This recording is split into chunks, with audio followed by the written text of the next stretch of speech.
Welcome into the Blazers Uprise Postgame Show. Here are your hosts, Torrey Jones and Eric Brent.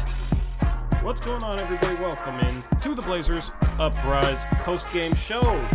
Hopefully, everybody's having a good night. I assume you are. The Portland Trail Blazers get a 111-92 victory over the Los Angeles Clippers. They get revenge after getting blown out by them only a couple of games ago. There's a lot of good things to talk about from this game, Eric. A lot of good performances, some constructive criticism that I'll have, believe it or not, but a lot of good performances on the defensive end, in my opinion. Damian Lillard has a good shooting night. The refs are on something this entire game. We'll have to talk about that. And overall, this was the Blazers' third impressive victory over a solid Western Conference team in the past 4 games. So they moved to 3-2 on the season. The Clippers end up falling to, I believe, 1-4. Eric, what are your thoughts on this game? Overall, just impressed that we held back-to-back opponents under 100 points.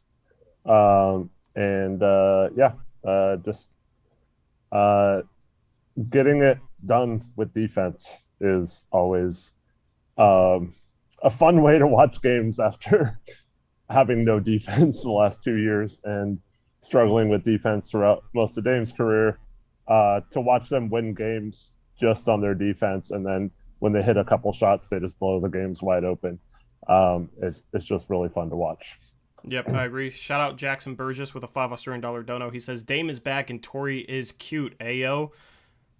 Interesting. I'll just talk about the Dame is back part in a little bit. Dame is had a good shooting night, 5 for 7. It was nice to see him knock down some shots. He didn't get calls going to the rim. Nobody got calls around the rim in this game. This was a very physical game without as many free throws as you would normally expect. That's kind of the way the NBA is trending this season.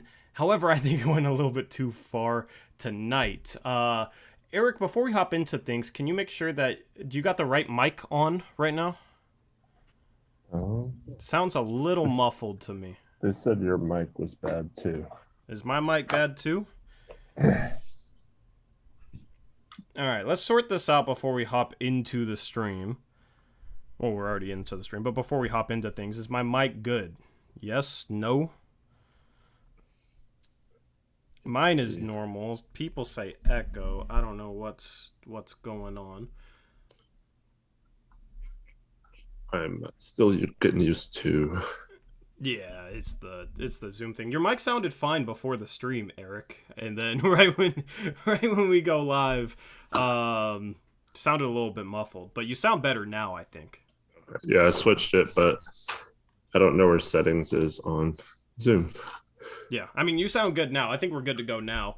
I botched the intro. It's so hard to get the intro to play correctly. I'm going to need to figure that out. But So Arrow says I need a new webcam. So I'm looking at Zoom. It looks totally fine, but through OBS, it's like zooming in and blurring it a lot. So we don't know how to fix that. No, that's just how it looks in Zoom for me, Eric. That's the thing, is Eric's not with me, right? Eric is all the way down like an hour away from me, right? So it's an internet call. It's not going to be perfect quality in terms of the webcam, but I do think Zoom's a little better. We used to use Skype, but it's pretty good.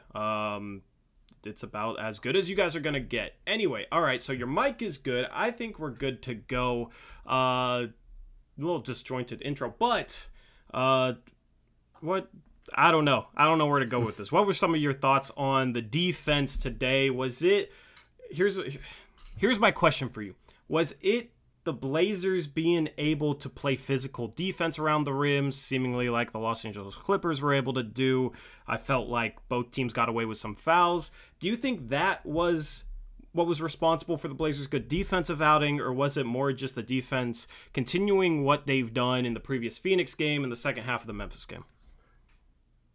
Here's what I think it is, and I wish Luxury Tax, aka JJ LaFont, used hashtag Blazers Uprise in this tweet, because I would have loved to include it in this, but I want to read this off right now. So he says, I hate when people say they're missing open shots. Last year, those same shots were going in. The reason those open shots are missing is because we spent the whole game breaking the rhythm through traps and physical defense. People underestimate how much that affects open shots. And that's something that you and I stressed after several games last year. What happens when you let a team get open shots from the beginning of the game and just get comfortable and, you know, all their players are feeling it. And it happened to us in the Clipper game the first time. You know, the Kennard comes in, gets going, and we never really do anything to stop him, and he just continues to keep hitting shots. So this is why you play physical defense. This is why you put pressure on the ball handler out of the pick and roll. This is why you mix in. I thought they had just one random time where they double team Paul George in the on the baseline in the second half, and just stuff like that, random things like that. It can throw a team off their rhythm, and then they don't know what to expect or where you're going to be on defense, and it becomes less predictable. And you get people to rush shots that they wouldn't rush in previous years against us and things like that. So I absolutely think it is a byproduct of our new defense why teams are seemingly missing open shots that we had to listen to our coach say all of last year that, oh, they just made shots. What are we supposed to do? You know? So I absolutely think that is a correct assessment by Luxury Tax. And I really feel strongly that that's correct. Yeah, you can go back and re-watch last year's footage and actually just see the rhythm, right? And rhythm isn't something that you should inherently be able to see, but you could see the comfort level and just how easily opposing offenses were getting what they want. Now, offenses have to work for their threes. The Clippers got some open threes, but it was either off a broken play or they had to really work for them. And when you have to really work for your open threes, you're going to miss more open threes than if you can get them easily. There's a comfort level with being able to get what you want easily against a weak defense compared to having to work for it against a stronger defense. And I think you're seeing that this year. Also, it's Portland leaving guys like Eric Bledsoe open. Right? There's certain I think guys, that was by design too. Yeah, and there's certain guys where you're okay with letting them shoot threes, even if they're somewhat open. Now, I would like to try and reduce the open threes because the Blazers are going to go against teams that are really good three-point shooting teams, and you can't get away with it as much with them, but I feel like Portland will sell out more to run good three-point shooting teams off the line if they're, you know, a Golden State Warriors team that seemingly has all shooters out there. So that's the thing, is you got to know your matchup. The Blazers have done a good job, especially last game, with switching things up a little bit depending on who they're playing. They played some zone last game against the Memphis Grizzlies. I didn't see any zone tonight. The Grizzlies is a worse shooting team than the Los Angeles Clippers, and being able to shoot threes is how you take advantage of a zone. So I think you're seeing Chauncey mix things up in the right way to keep offenses off balance, to keep offenses from building a rhythm, to formulate certain defensive strategies against certain opposing offensive players. And sure, you might give up some open threes, but that's so much better than what we did last year, which was come out every game and just run drop scheme and nothing else. And offenses knew that they were going to face drop scheme and were able to face it throughout the entire game. It's a conservative scheme, so they were able to get comfortable and build a rhythm against it, and it's a big reason why we were a bottom 3 defense the last 2 seasons. So overall, the defense looks miles better this year. Eric, I mean, we've had 3 games. It's not even close.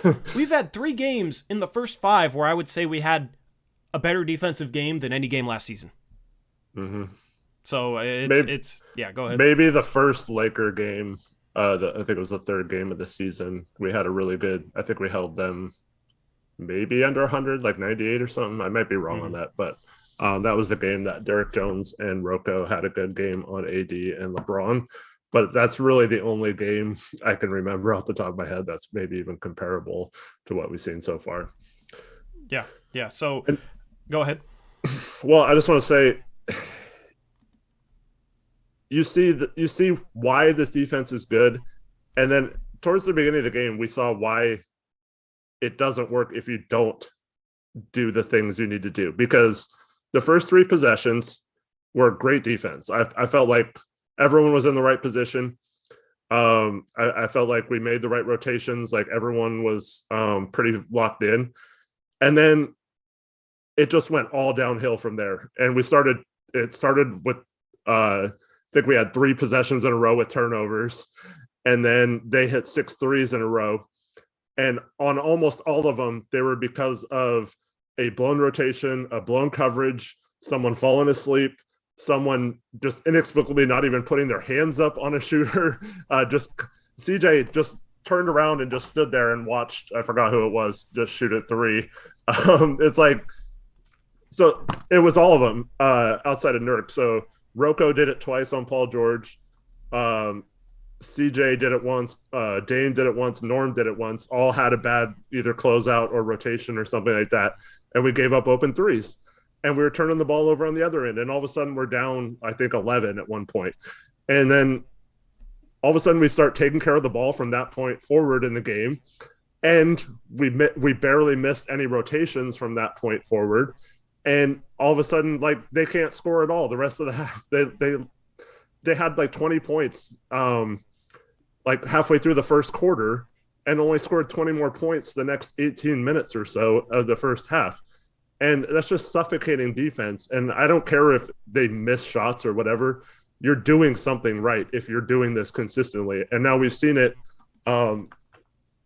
Quick had a stat. I think it was the last 4 quarters at halftime of this game, between the last 2 quarters of the Memphis game and the first 2 quarters of this one. That's 4 quarters, which is a full game. We had allowed 79 points to Memphis and LA Clippers. So that's not just luck. That's not just because we're missing or they're missing shots. We're doing something correct on that end. But it also shows you when we're doing things wrong and we're getting out of focus and not making the right closeouts and stuff like that, it shows how bad it can be, and it can go away from you really quickly. And that's why I'm encouraged, because if you just eliminate those poor closeouts and have those possessions a majority of the game, you won't ever really have long periods where you give up a ton of points unless, I mean, Paul George, players like that will hit incredible shots sometimes, and there's nothing you can do about it. He did a few times in this game, but for the most part, if you're playing that good a defense, you're going to keep yourself in every game, whether your offense is struggling or not. And our offense did struggle at times in this game, but we kept a good enough lead through most of it to where when Dame all of a sudden hits a few shots and we see some of those threes go down, all of a sudden we're blowing teams out. And it's just really awesome basketball, and I feel like they're playing the right way, and I'm so stoked to see this early in the season.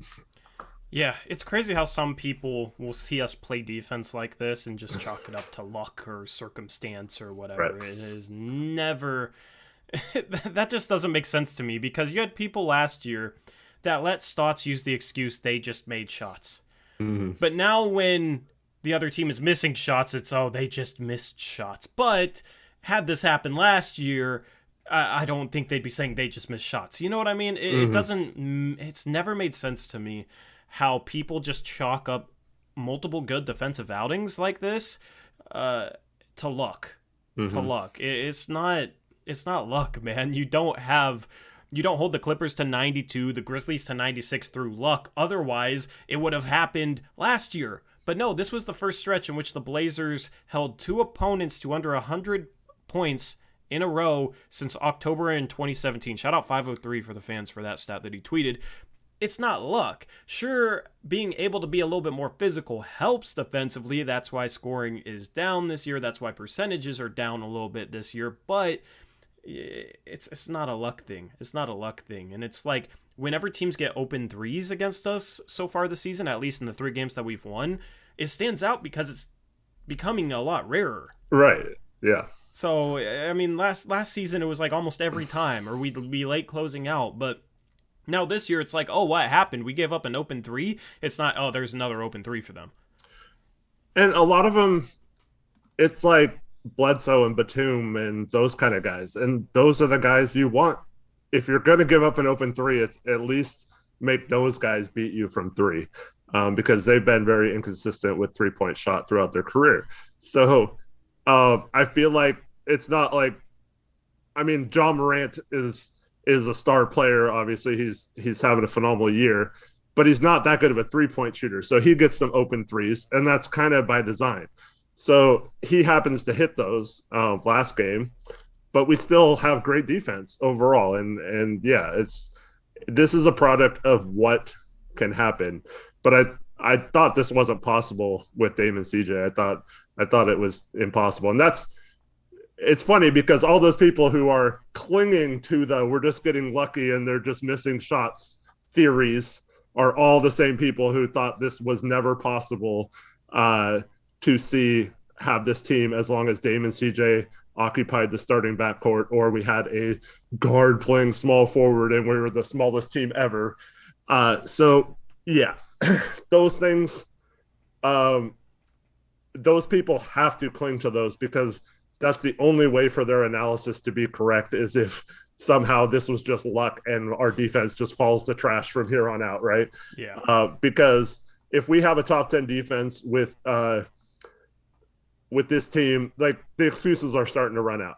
So what are they going to say? Oh, it's because we have Stotts never had a Nance and a Zeller off the bench. Well, you didn't say anything about our bench. You were talking about our starting five not being capable of having a good defense because of the small forward being a guard, and Dame and CJ are incapable of being on a team with a good defense and all that. So I think after tonight, if not top 10, we're going to be dang close to top 10 in defense after 5 games. And if you would have told me that heading into the season through 5 games, we'd be near the top 10, I would say, like, we're way ahead of where we should be at this point. Yeah, and I'm going to bring up the team stats now because I want to make a point. They shot 36% from 3, Eric. Mm-hmm. They only shot 39% from the field. They were 19 for 45 inside the arc. Let me bring out the calculator here to get that percentage. 19 divided by 45, that's 42%. So that's what's crazy, is some people chalk it up to, oh, the Clippers missed some open threes. Well, they shot the league average in terms of shooting the 3 ball, and I wouldn't say they got any more open threes than teams normally get against an average defense. The thing is, we're shutting them down on the interior. We also shut down the Grizzlies on the interior. The Grizzlies shot 34% from 3 against us. They only shot 36.5% from the field. They were 18 for 46 inside the arc. 18 for 46 is 39%.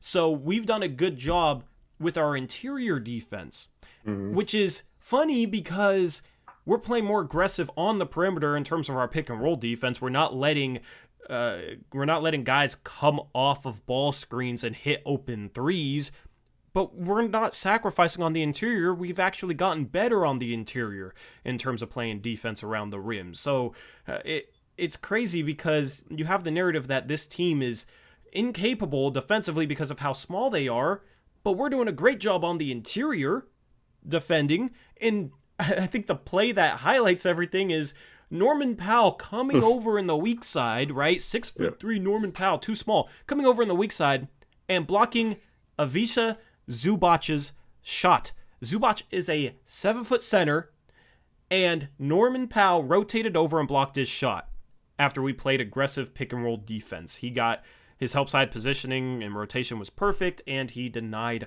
a 7-footer shot. And I've always said this, Norman Powell is not as undersized as people think. Everybody says he's 6'3", but he has a 6'11" wingspan. His standing reach is 8'5.5".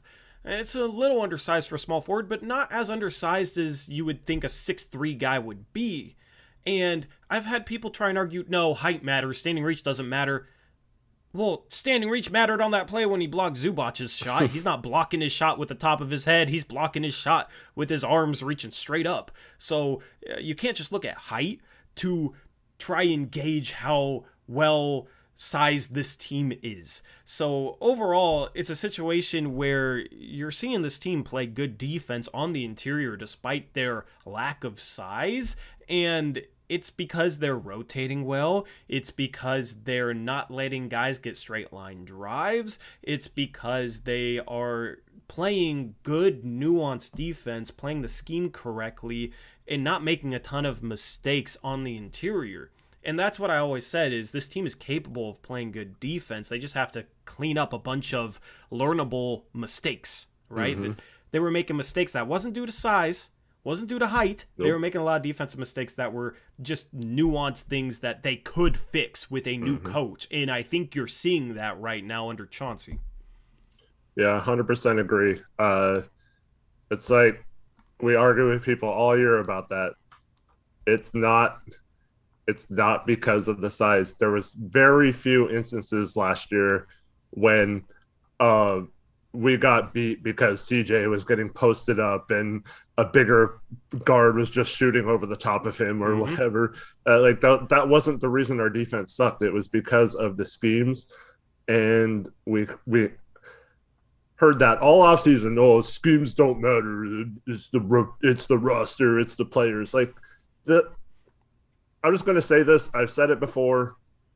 You can scheme a good defense. You can want to play good defense and get a good defense that way if your coach wants it and demands it and expects the players to do that. And you're already seeing signs of that being 100% the case. And I think you could take a very average roster, even with a team like this that almost everyone agrees has basically no good point of attack defenders, and be a dominant defensive team if you secure the rim protection and the paint, and also don't fall asleep on rotations on the backside, be in the right positions, and contest shots, close out well. And that's all you have to do. It's that simple. I mean, I know it seems complicated, but they're doing all the right things. There was a possession in the first half where they got like a shot clock violation, and we hard hedged a pick. Everyone had to rotate, and all five guys like played it as perfect as you could get. And like that doesn't take like a Ben Simmons level defender or Rudy Gobert level defender to do that kind of stuff. It has to be your team concept and your schemes all locked in as a unit, communicating and moving and going to the right spot. And this is something that it's looking this good after 5 games. That's something that will just get better and better and better as the season goes along, as these guys, some of them, they're not even used to playing with each other yet. Cody Zeller missed most of preseason after playing a few minutes and getting hurt. And he's come in and played great. Some of these guys, once they start to get the feel, because honestly, a couple of the times where we did give up open shots after that stretch I was talking about in the first quarter were because like 2 guys rotated to the one of them should have had the rotation and the other one thought it was his rotation or whatever. And once you start cleaning that stuff up, man, our defense is going to be really, really good. And I just love it. I wanted them to play this way for a long time, and I feel like they can get by with whatever offense they run on the other end as long as they're playing this good a defense. Yeah, and that's the thing. It's not like they played a perfect defensive game by any means. You know what I mean? That's the thing, is just the Clippers missed some open threes, and I'm not denying that. They missed some of it because they were uncomfortable. But it's not like a situation where, oh, we just got lucky, we can't be that good of a defense, we just got lucky they missed open threes. No, they're getting open threes a lot of times either by design because it's an Eric Bledsoe or whoever, or they're getting open threes because we're making mistakes. So it's not going to be a situation where we're going to be able to consistently play perfect defense, but I still think there's a decent amount of improvement left in this team defensively. And I was saying to start this season, there's going to be some growing pains. They're further along than I thought they would be. And I still don't know where the floor of this team is, because obviously they had that game against the Clippers, which was terrible, but the defense wasn't all that bad that game. It was mostly the fact that they turned over the ball 30 times and just were obviously like completely mentally out of it. So I'm hoping that their floor is being risen. Obviously, Dame struggled to hit threes to start the season. That changed tonight. That will obviously raise the Blazers' floor if has his shot going again. And I mean, his shot keeps us in games in which we're not mentally locked in usually. So that's the thing is, Sacramento Kings first half under a new coach, we struggled. Second half, started pulling it together. The Clippers game hopefully was an aberration. The Suns, we beat by 29. The Clippers, we just beat by 19. The Grizzlies, we beat by 20. When did we ever blow out decent teams last year? We never did. Well, and two, like, when do we... It's been a long time since we've come out third quarters and just completely put the clamps on a team and shut teams down with defense. And we've seen that now 2 games in a row. I know the end of the fourth quarter kind of got away from us and we kind of blew the lead, but we still ended up winning the quarter by 1 point. But that was when substitutions came back in. But for the most part, our starters just completely dominated the third quarter. And it's just, I mean, they at one point only had like 4 points almost halfway through that quarter, I think. So just a great job out of halftime the last couple of games of I mean, if we let them back in it tonight, but we almost blew the game wide open.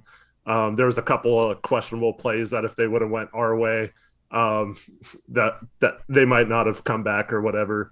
But it's just so nice to see a team come out of the locker room and not just go down by a bunch right away or lose a big lead right away. But this team is just, I mean, when you play defense like this, you can get away with stuff. And I like the adjustments they're making throughout the games from game to game. I like the specific game plan. It was a little different tonight than last game. And I like that it's different from game to game, and we're not just seeing like one defensive scheme and it's like, oh, this is going to work against every team. Yeah, I agree. Let me take some donos, and then we'll talk about. Do you want to talk about the refs next or the offense? Because I do want to talk about the refs.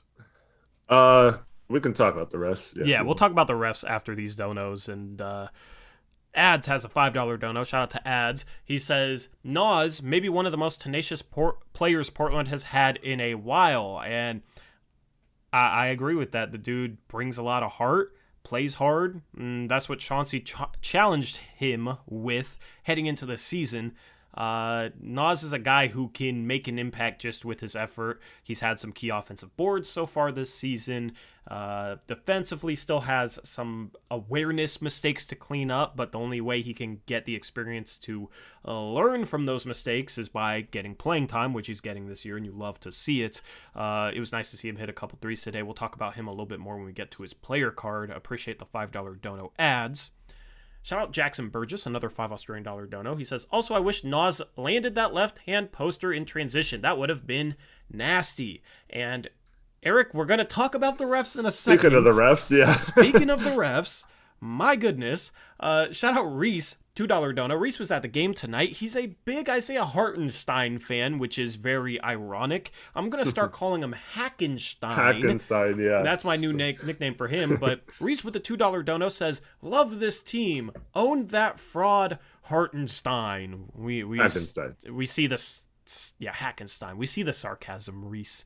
Your guy did not look as good tonight. I know you only went to the game to see your guy Hackenstein, but yeah, dude, how many? Let me look at this. How many minutes and how many fouls did he have? He played in 20 minutes, had 5 fouls. It seemed like he played less. Like every minute. He fouled out the other game, right? Or had at least 5 fouls. Yeah, which is crazy because they're not even calling fouls. In this game, they weren't even calling fouls, and the dude managed to have 5. That's impressive. Dude, if I was out there, I don't know if I could get 5 fouls, even if I was trying, man. I'd have to play some football. This game looked like a football game. We're going to talk about the refs. I'm sorry to talk about them. Shout out Near 012 with the $5 dono. He says, the same people who saying they just missed shots just refuse to admit that Neil actually had a good offseason. And that's the thing is, heading into the season, a lot of the people that dislike Neil Olshey were downplaying the acquisitions of Larry Nance Jr. and Cody Zeller. And now it's become a thing where it's like, oh, well, the defense is better because you got Cody Zeller and Larry Nance Jr., and that's it. Yeah, but last year we added Robert Covington, one of the most respected defenders in the league, and Derek Jones, who was, by all analytics, a top 5 perimeter 3-point defender last year or the year before he came here. And yet, once that defense started suffering, we heard all the excuses in the book about how those two don't have a defensive impact. But all of a sudden, getting Nance and Zeller. Nance played 15 minutes in this game again, which we'll have to get to again in this one. But it's crazy. And then I get in a battle, or I didn't get in a battle because this person has me blocked because he can't handle me calling out all his BS. But there was a prominent Blazer Twitter person saying that we only have had defensive stretches that are competent when Zeller and Nance are in the game this year. And we had some people just absolutely shut him down with that response. And our starters are playing fantastic defense, whether anyone wants to admit it or not. And that includes Dame and CJ. They have been, at worst, I'd say they're neutral on defense this year. But they have stepped it up on the defensive end. They are not making mistakes. Maybe that could have been a little bit of the reason why Dame's been struggling, is because he has been expending as much effort on defense. But I'll take the Dame games where he scores 25 and we get a blowout win versus him having to score 40 or 50 for us to even stay close to a team all day. Yeah, and I was trying to tell people that Larry Nance Jr. and Cody Zeller are guys who just do the little things. They play great positional defense. Like, obviously, they were going to be a defensive upgrade over Carmelo Anthony and Enes Kanter. It's just crazy how the same people go from downplaying that to all of a sudden saying it's the only reason our defense is better. Like, both of those things are ridiculously wrong, man. It's crazy. Yeah. It's crazy how people can contradict themselves and be wrong both times. So that's a funny narrative right now. Yeah. Appreciate Near012 for the $5 dono. Shout out Carlton Pagano Jackson. We got a lot of Jacksons. I took his thunder. Sorry, man. Who's thunder? I just said basically what he said. Didn't mean that, Carlton. My bad. We're on the same wavelength. You got good thoughts going through your head. Yeah, Eric didn't copy your chat, I promise. Shout out to Carlton for the $5 dono. He says, overall great defensive game, and I'll take the 20 to 25 points from Dame or CJ any game, and we still win big. And this is the 4th game in a row in which Dame has been able to get at least a couple minutes of rest at the end of a game because it's a blowout. And 3 of those games were in our favor. 1 obviously wasn't, but I'll take 3 out of 4 games being a blowout. And Damian Lillard only playing like 32 minutes per game, keeping him fresh. Sure, his stats might not look as good, and it might be harder for him to win MVP, but it bodes well for our long-term chances of actually making a playoff run. So I like being able to get him some rest. And here's the thing. We got a hard first 20 games, Eric. There's going to be games that are going to be tight when we're playing really well, because we're going to be playing some good teams in the next 15 games or so. So Dame will have his chance to have big Damian Lillard games. Yep. I just patted my heart because this is a new experience for me, not having to be on the edge of my seat until in the 4th quarter, wondering if we're going to screw up a game against a bad team or come out with an amazing Damian Lillard performance in the clutch. And it's kind of nice not having to have those heart failures every other day when we watch the Blazers play. Yeah, and they made me nervous for a second there. Yeah, but that's a lot different than Yeah, and here's the thing. Good teams are going to go on runs. The problem is the Blazers would get big leads and then let teams come all the way back and then would be fighting from like 5 down or something. You know what I mean? Like, this year's team seems like a team that'll be able to withstand runs because they're able to have good possessions on both sides of the court. The problem is when you suck defensively and have a lead, once the other team's offense gets going, they are able to build enough momentum and rhythm to be able to consistently score when you can't shut them down. The thing is The Clippers built a bit of an offensive rebound, and then our defense started shutting them down again. So it's easier to withstand runs when you can do that. And that's the thing, is the best teams in the league withstand runs in the second half when they're winning by 20. Sure, it might get to 8, 10, even 6. You don't want that to happen, but the best teams are able to then build back the lead from there, and that's what Portland did tonight. I don't remember what happened on the offensive end, but there was a play where Nurk gets a block. We get possession, run the other way, and score. I forgot who scored on that one. But it's plays like that completely turn a comeback for the other team into positive momentum in our favor. Yep. And then shout out Caleb Pendergraph, $5 dono. He says, recheck last season's games. Best victory all last season was a 15-point victory over the healthy 76ers. That game was actually just a weird game because we didn't have Dame, CJ, Anthony, or Yusuf Nurkic. The Sixers didn't have Ben Simmons, but had Joel Embiid and had a number of key players, and that was our best win last year. And it was funny because after that post-game stream, we were saying the team was forced to move the ball offensively because they didn't have Dame or CJ, and they were able to score 121 points against a good defensive team in the Sixers. So that was probably the funnest post-game stream last year in the regular season. Shout out to you if you remember that stream. But yeah, that's the thing, is we have 3 wins this year that are probably better than any last year. Maybe the Lakers at the start of the year win was better, but overall it's nice to have 3 impressive wins in the first 5 games. I'm pretty sure that's wrong. I think we're talking about over good teams. Like good teams, yeah. Yeah, because we didn't beat good teams last year. There was a stretch where over the course of 3, maybe 3.5 months, outside of the 76ers, our most impressive win was a Dallas Mavericks team. And then it was a situation where we played the Dallas Mavericks twice in a row. We beat them, and it was close. And then the next game, they blew us out by 40. So we did not have impressive wins last year. We were 42-30. We beat bad teams pretty consistently, but we didn't have many impressive wins.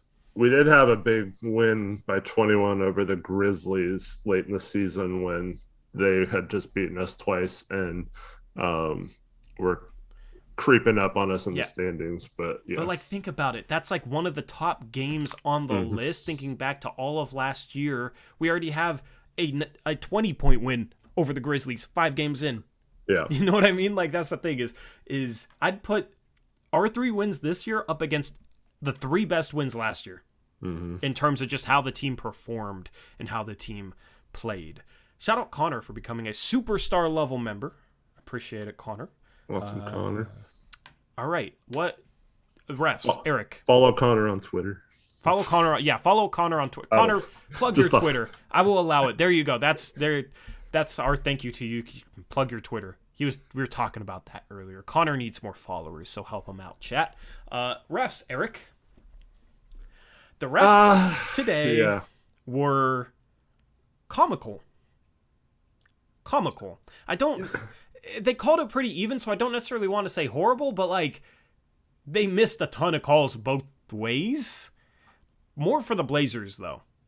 I thought some of the calls they missed were ridiculous. And I like how they're letting defenses be more physical, right? If the defender gets to the spot first and the offensive player runs into them, it shouldn't be a foul on the defense. All the lean in, non-basketball play stuff, the James Harden stuff, I like that they took that out of the game and don't punish the defense for that anymore. But it's almost like it's gone too far where if you get hit on the arm during a shot, they're not calling it. Nasir Little almost had a poster on Paul George. Paul George didn't get up as high as he did. Yeah. All arm. Hits all arm, makes Nas miss the dunk. They don't call the foul. There was a play where Dame drove, going to his left, tried to readjust around the defender with his left hand, had both his arms hit. The ball goes out of bounds. They call it off of the Clippers, luckily, but it was an obvious foul. And at the end of the game, Greg Brown gets a technical for hanging on the rim for a second. It's they don't want to blow their whistles all game, and then they tee him up. Shout out to Greg Brown for having 2 technicals in his first 5 career games. He knows how to fill the stat sheet. Yeah. So just overall, man, it's get rid of the ridiculous stuff. don't make it to the point where like Dame drives to the rim and just gets hammered and doesn't get a call. Mm-hmm. That's my takeaway. Yeah, I'm kind of torn on it. When it favors one team over the other, I don't like it. But if we're going to be a more physical defense than we've been in the past, I kind of like if they allow both teams to play that way. Because I think that heavily favors us once Dame adjusts to not getting calls like he never does. So, yeah. Well, my whole thing is like just the differences in certain plays. Mm-hmm. Like being physical on the perimeter, like pressing up, making body contact on the perimeter, they should let more of that go, and they're doing that this year. And I like that, and I agree with you. And that I think that type of stuff bodes well for playing a more aggressive defense, which the Blazers are this year. I'm just simply talking about like what I think are obvious foul calls that they seem to be letting go. Yeah, and like I don't know if they're just missing those calls or they're just like that's a point of emphasis in addition to the new rule is to kind of let some of the play go more. But yeah, I feel like they missed a few calls and called us for a couple ticky-tacky fouls, one on Dame, one on CJ, like I said, during that comeback where we probably should have had a steal going the other way and might have blown the game open. Yeah, I don't know, that 3-point foul on Paul George, ball don't lie. And then, yeah, the Ant ones, Nas, the Nas, he was trying to posterize people tonight. I love the aggressiveness, but that dude, I guess they think he's still a rookie because he couldn't get a call either. Yeah. I don't know. We'll see if there's an the adjustment back to the average. It just seems like this is a little bit of an overcorrection. Mm-hmm. I don't like as a big, I don't like the call on Nurk that Hillblazers brings up in chat, the offensive foul call. I felt like Nurk did a good enough job of avoiding him, and the only contact was made because I think it was Terrence Mann dipped his shoulder into Nurk as he tried to slide around him. I don't like that call. I think that's either let him play and just go on with it, or maybe even a foul on the defense if he moves his shoulder, because he kind of moves his arm up into Nurk, even though he was kind of set. If you're moving your upper body into the player while he's in the air, I don't agree with that at all. And that was a shame because Nurk, I thought, did a good job of trying to avoid him on that play. But credit to Nurk for he had some moments in the game where it was like, oh, everyone is on his case and Nurk's having a bad game. But look at his stat line again at the end of the game and look at how much he impacted our defense. And so I'd like it to be a little more consistent. I agree. It's frustrating when we're not getting calls, but at the same time, I felt like for the most part, they let us be physical inside, and that's leading to some of our good interior defense as well. Yeah, I agree with that. Is there any other plays that stand out to you reffing wise? I mean, no. Let me take the Henry Hall donation, $5 donation. He says, I am here for the 90s refs. That was great. And there needs to be a good balance between calling what is obvious, calling what is too much, and letting some certain stuff go. It favored the offense too much in the previous years. So I like that they're trying to get a better balance with that. Thank you, Henry, for the $5 donation. We're holding teams points per game like we're playing in the 90s style, so that's good. I know. If we can do that in the 2020s, man, that's good. Yeah, if somebody can get our updated defensive ranking. I have it courtesy of Mr. Smog, Greg Martin, Connor's brother. He says, I don't know where he got this info for, but the Blazers are now 6th in the league in defensive rating at 102.1. Mm-hmm. And they haven't been playing Oklahoma City and Houston and Cleveland. Actually, Cleveland's been better. Not Cleveland. I don't want to throw Cleveland in. They haven't been playing Detroit. You know what I mean? Yeah. They've played Sacramento, the Clippers twice, Memphis, and Phoenix. Okay? That's about as hard as the first 5 games as I think you can find across the NBA. And they're 6th in defensive rating when they just started playing a new defense. Mm-hmm. Yeah, it's promising. It's yeah, promising. I mean, you look at the schedule. Kings are not necessarily known as a defensive team, but offensive wise, they put up a lot of points historically, right? Or at least the last few years.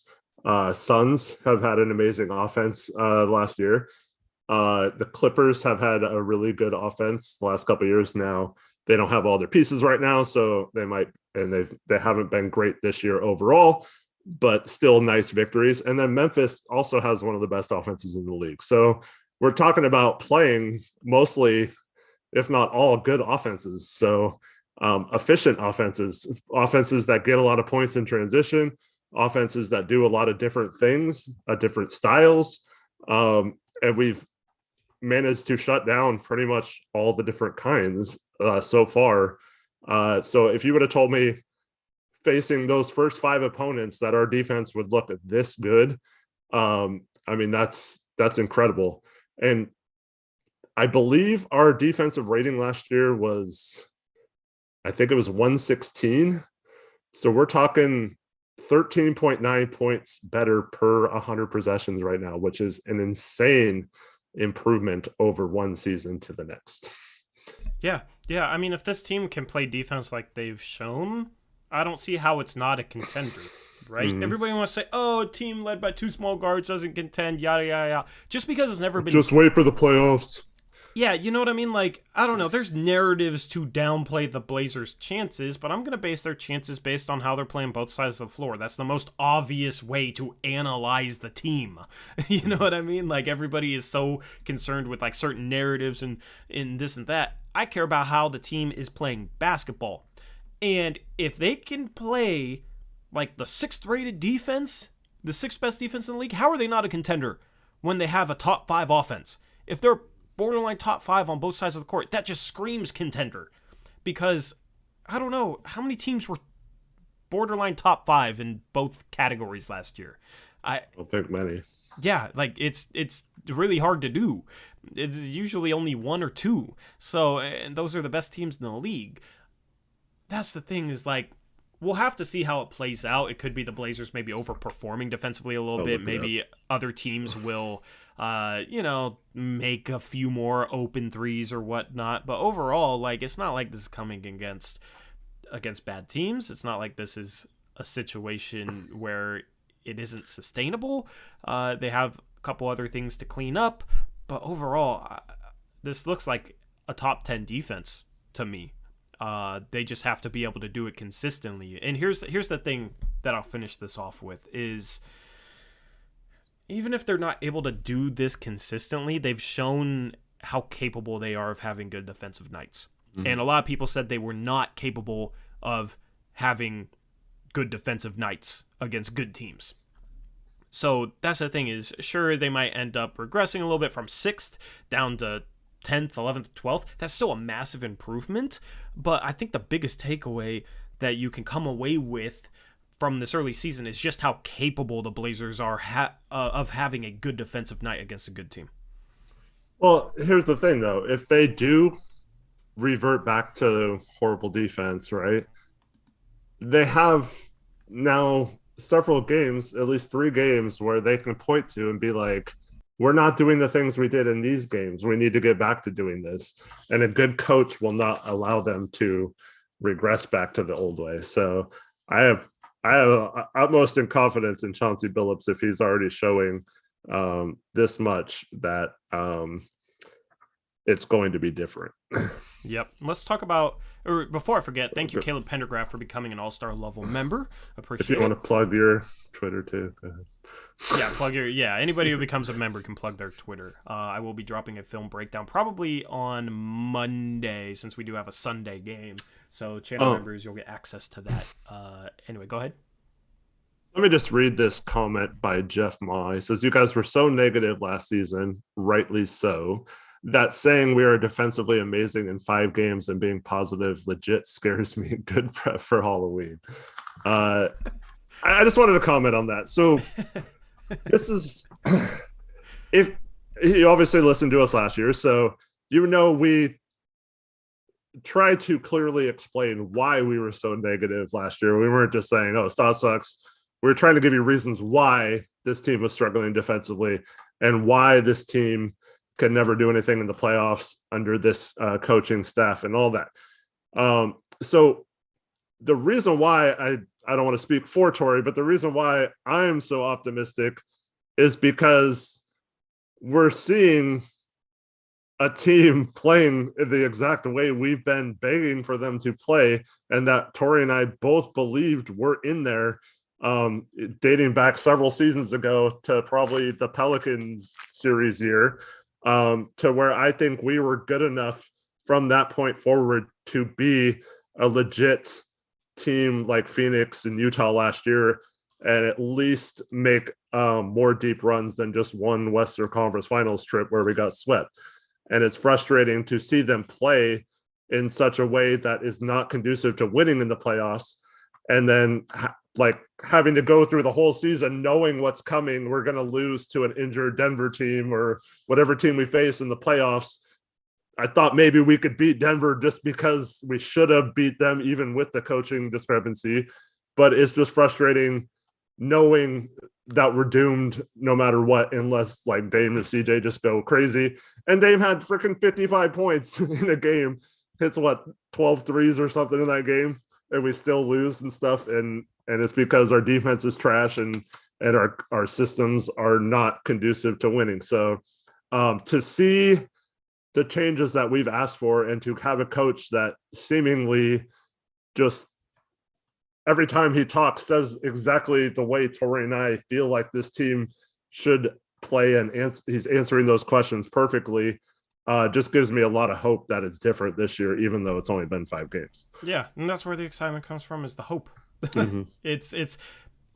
It's us discovering, in my opinion, the ceiling of this roster. Because what we did last year and the season before did not give us the best chance to win, so it's hard to say how capable this roster is when you're not doing the right things in terms of what you're running, your style of play, and especially when you're playing a certain way that might bode well for regular season success, but it ends up screwing you over in the playoffs. Our offense regresses in the playoffs under Terry Stotts. There's an article on our website that was dropped about a month ago by Shervin, and it explained and showed how our offensive rating actually declined in the playoffs compared to the regular season. Our offense wasn't conducive for success.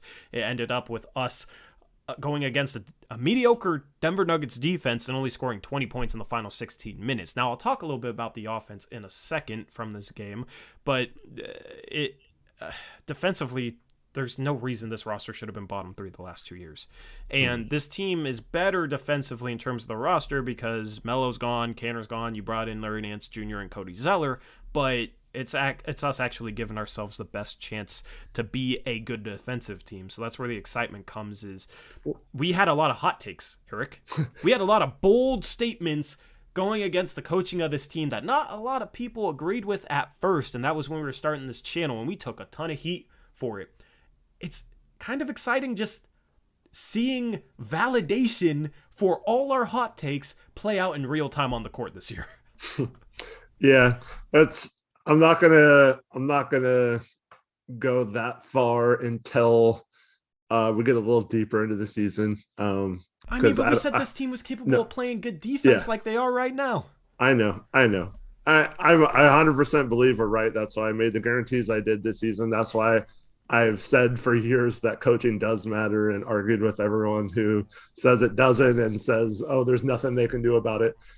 But what it all comes back to me is Terry Stotts stood there on media day and said he was going to change his schemes and they were going to play like they're playing this year. And that fool did not do any of that. He didn't, why did he not do this last year? Why did he not put his players in position?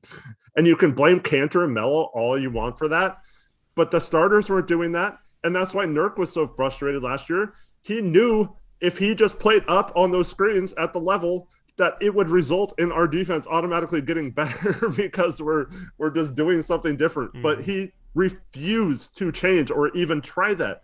And we even saw Cantor a few times actually do that well. The few times he did it, seemingly going rogue like Nurk had to shut down some teams.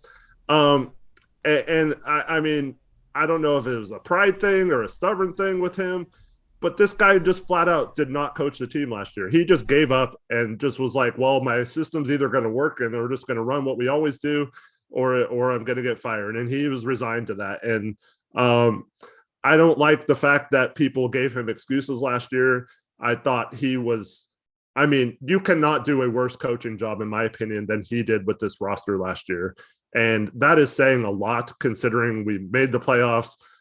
We went 6 games in the first round, I guess, but the guy did nothing all season. We knew our defense sucked. Did he try anything different throughout the season? Did he try to implement a new scheme? No, we heard him. I guess before the season even started, he went to Dame and was like, hey, should we switch up our defense or just go back to the old style or whatever? That's not coaching. That's not coaching. That's horrible. And I don't want to harp on it too much this season, but that guy held us back last year. And it's nice to see someone come in and actually wanted to improve. And honestly, we've seen some different things too. Like we're not just doing the same thing all game. We've seen some adjustments at halftime, and we're playing it a little different way. Like I said, we doubled Paul a couple times tonight. In the second half, we didn't double him at all in the first half. Like we made some adjustments. Last game, we're getting killed on the boards, and we made an adjustment in the second half. We absolutely dominated the boards. We'll get to that when we look at the team stats again. But we were dominant on the boards tonight, and once again, we have a small lineup. How is that even possible? Norm was back tonight, right? So we had our 3 guards, and Roko's playing out of position at the 4, right? And Nurk's soft. So how are we out rebounding teams by this much? Do you want me to throw it up? No, it's fine. We'll get to it later. But it's just, to me, it's crystal clear that this team just needed someone different that was going to actually switch things up. And the brilliance of Chauncey isn't necessarily that he's switching things up, it's that he commands the respect. I mean, you've already heard it from Dame. He wants to win for Chauncey. He actually said that he wants to be here and he wants to get this done with Chauncey. Like, and this is someone who people said if we fired Stotts would never forgive the franchise and would pout and never be the same, right? Mm-hmm. So this is a guy I like that Chauncey not only, I mean, he was absolutely the right coaching hire. And this is from a basketball perspective. We're not going to get into all the other stuff because there's nothing we can do about that. I understand if you're still put off by that, but this is the guy who could command that respect from these players to actually get done what he wants to get done. And I'm glad that they hired the right person.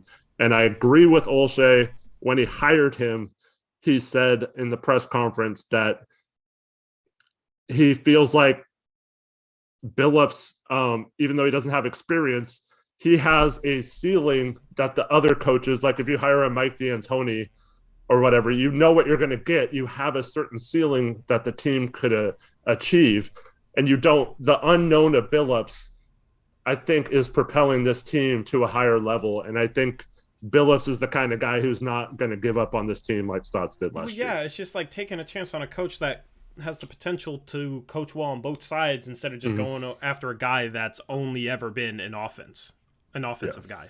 That's why I didn't want D'Antoni. That's why I didn't want a retread. That's why I wanted a Chauncey Billups. And it was the right hire. It's been a great hire for the team. Commands respect.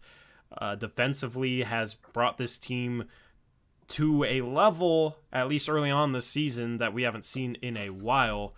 Offensively, it's still to be determined. And do you want to hop into team stats, or do you want to talk the offense? Because I do want to do both those things. We haven't really looked at the let's look at the team stats first, and then I want to make a point about the offense. There's the rebounding numbers. Eric, 16 offensive boards for Portland, 6 for the Clippers. 63-43 rebounding advantage, right? That's not something that jumps out to you during the course of a game unless it's going bad, right? If you're rebounding well, it's just kind of like, okay, yeah, they were taking care of the boards, good. If you're rebounding poorly on the offensive glass, it's frustrating, just like the first half of the Grizzlies game. I mean, since that first half, 3 halves in a row where we have dominated the boards, and that is something that can't go understated. So great rebounding numbers there. And how many times over the last 2 years did we, both you and I, just throw our hands up and be like, we're not even boxing out? And it's frustrating because we just let a team kill us on the boards. And it's just nice that we've made a concerted effort the last game and a half now to keep the other team off the offensive boards, because that was killing us. And the reason why Memphis was still in the game or beating us at halftime last game. To only allow 6 offensive rebounds tonight, I think was huge. Yep. Assist advantage too, 21 assists to 17 for the Clippers. I want to get that up. That'll be a point about the offense. 8 steals, 6 blocks. Outdid the Clippers there as well. Did we beat them in every stat? We had one more turnover, which is negative. One more turnover. But we had less fast break points. That's the only, and we fouled more. 5 more fouls. We had 5 turnovers, like I said, in the first quarter. So we only had 9 the rest of the game. So that was key as well. Here's the thing: the Clippers started off like 6 for 6 from 3 in the first quarter. They still only had 24 points in the quarter because we didn't let them get anything inside. So that's the thing, is like sometimes you'll go up against a team that is hitting jumpers, but if you control the interior, you still give yourself a chance defensively to be able to kind of hang in the game. So that's the thing, is like, if a team starts 6 for 6 from 3 against us last year, they're having at least a 30-point quarter, if not a 35-point quarter. So to have them start that hot and we were turning over the ball and kind of sloppy, and then we were winning at the end of one, was kind of crazy to me. Yeah, for sure. Points in the paint continue to do well, or continue to have an advantage there. We had an advantage in the Grizzlies game, so the Blazers are able to get shots on the interior. We didn't shoot well inside, 42% from the field and 46% from 3. That shows you that we didn't shoot too well from 2. But in a game like this, that was a ref like this, I can't really hold that against the team. Yeah, I think Norm at halftime was 3 for 3 from 3, but 0 for 3 from 2. So anyway, that's the team stats. Let's talk about the offense, all right? The offense, in my opinion, is still a major work in progress, which might sound weird, but this team can play like any style during the regular season and be a top 5 offense because of the talent that they have on the offensive end. And when you got Norm, CJ, Dame, Anthony taking a jump, Nurkic, if he's finishing well, and then Rocco knocking down threes. Rocco finally made an offensive impact tonight. Like, that's a really good offensive team no matter what they do. I still feel like we haven't seen the offense that Chauncey wants to run. And that's based on what he said. And maybe that's a little bit of hopeful optimism, but our offense is still pretty stagnant. And while that might not hurt us in the regular season, I'm worried about what that'll do in the playoffs if we're not able to move the ball to take advantage of teams being aggressive on Dame, especially with the way Dame gets trapped in the postseason. Now, I think Chauncey will set up the floor a lot better, and I think we're much better equipped to deal with the trap, both in terms of personnel and the coaching department this season. Like, we should have no problems in the playoffs dealing with a trap. But it's a situation where when defenses are allowed to be super physical at the rim against a guy like Dame, it's so hard for Dame to get clean looks around the rim. And now it's like he's not getting to the free throw line when there's contact, it seems like. And if you're not moving the ball, if you're stagnant, defenses are going to be set, and the second guy, the help defender, is going to be ready to slide over to Dame and help with those drives. And I saw that tonight, and Dame tried to force a couple things on the interior, but there was at least 2, if not 3, if not 4 times where Dame drove and I think would have gotten to the free throw line had this been last year, but didn't because the league is letting more things go this season. And during this game, I was just sitting there wishing, like, man, why aren't we using Nurkic's playmaking? Why aren't we using Larry Nance Jr.'s playmaking as much as we could be? Why aren't we utilizing Cody Zeller's passing ability? Because Cody Zeller is an underrated passer, and that might make it easier for Dame to get layups off a backdoor cut or whatnot. Or at least if you're moving players around, then the help side defense isn't as ready to load up on Damian Lillard's drives, and maybe is able to get to the rim and beat the defense to the rim to be able to get a lay-in.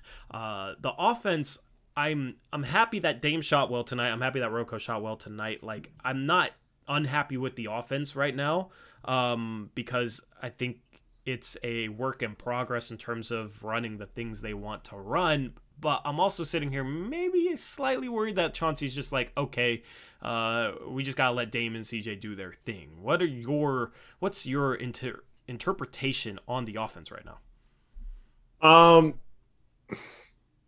For me, it's hard because we haven't seen the domination from Dame like early in a game yet, which kind of sets the tone, especially if we're struggling. But to me, it's more of some of the times where, like when Dame starts to get double teamed and stuff like that, what we do out of it. So tonight we Dame hits 2 threes in a row, and he gets the ball again, and you could tell he wanted to shoot it so bad. But he comes off a screen and he gets doubled, and he just did not have a shot. So instead of forcing it, he kicks to Rocco, and Norm's guy flies out at Rocco, and Rocco kicks to Norm in the corner, wide open 3, right?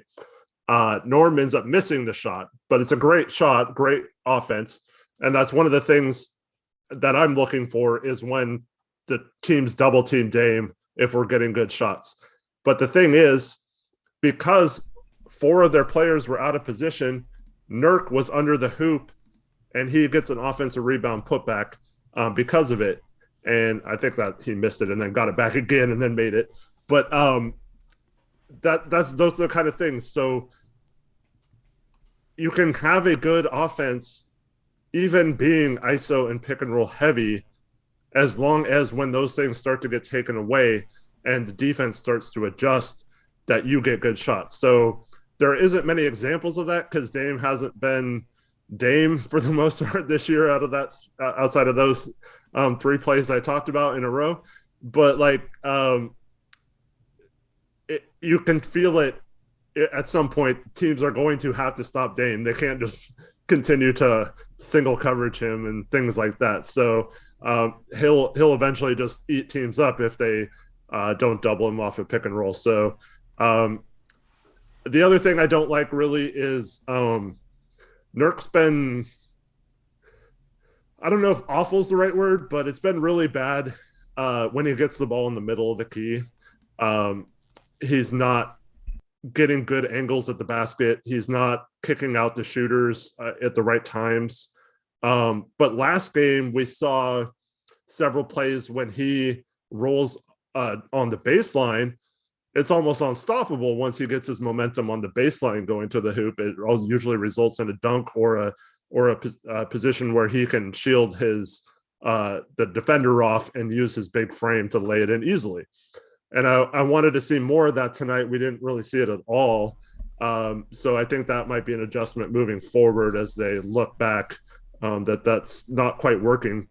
And I said this last game, the opposite for Zeller, where Zeller gets in the ball in the middle of the key, and he's either sidestepping defenders and getting to the rim or kicking out for shooters. So I'd like to see them get Nurk the ball in different ways other than just rolling in that middle of the paint. But other than that, there's not too many complaints I have of the offense outside of the times where it's pretty obvious that CJ just goes one-on-one. He took a couple of bad shots tonight, but overall, not too many complaints. And until it starts to get to a point where those things get taken away consistently and we're not getting good shots, I'm not going to complain about it too much, because I feel like once that starts happening again, we'll start making adjustments like on the defensive end, and we're not just going to keep running the same plays over and over again if they're not working. Yeah, I mean, but we got to start tossing in some wrinkles. Yusuf Right. Nurkic going into tonight was averaging 2.1 assists per 36 minutes. That's career low if you take out his rookie season, right? Last year he averaged 5.1 assists per 36, so it's more than been cut in half. And obviously it's early in the season, and he's not maybe making the right passes out of the short roll. I will say this about him rolling to the basket and somebody helping. I wish guys would cut baseline more often because I feel like they can get layups, even if it's a guy like a CJ McCollum, because if we have cutters baseline when their guy helps all the way onto Nurkic, then that should hypothetically be a layup for those guys. So yeah, CJ McCollum can hit threes at a pretty high clip, but I would like to see us cut more in that short roll situation. But I'm wondering where the elbow touches and elbow playmaking is for Nurkic, because that's something that we've done in the past, so it shouldn't take too much adjustment. And like, you just run some split action between Dame and CJ, and if it's not there, Dame comes for a handoff, right? It's very simple, but we've seen CJ and Dame be able to get some layups off of back cuts or face cuts to the rim, and it's like we're not even running that at all right now.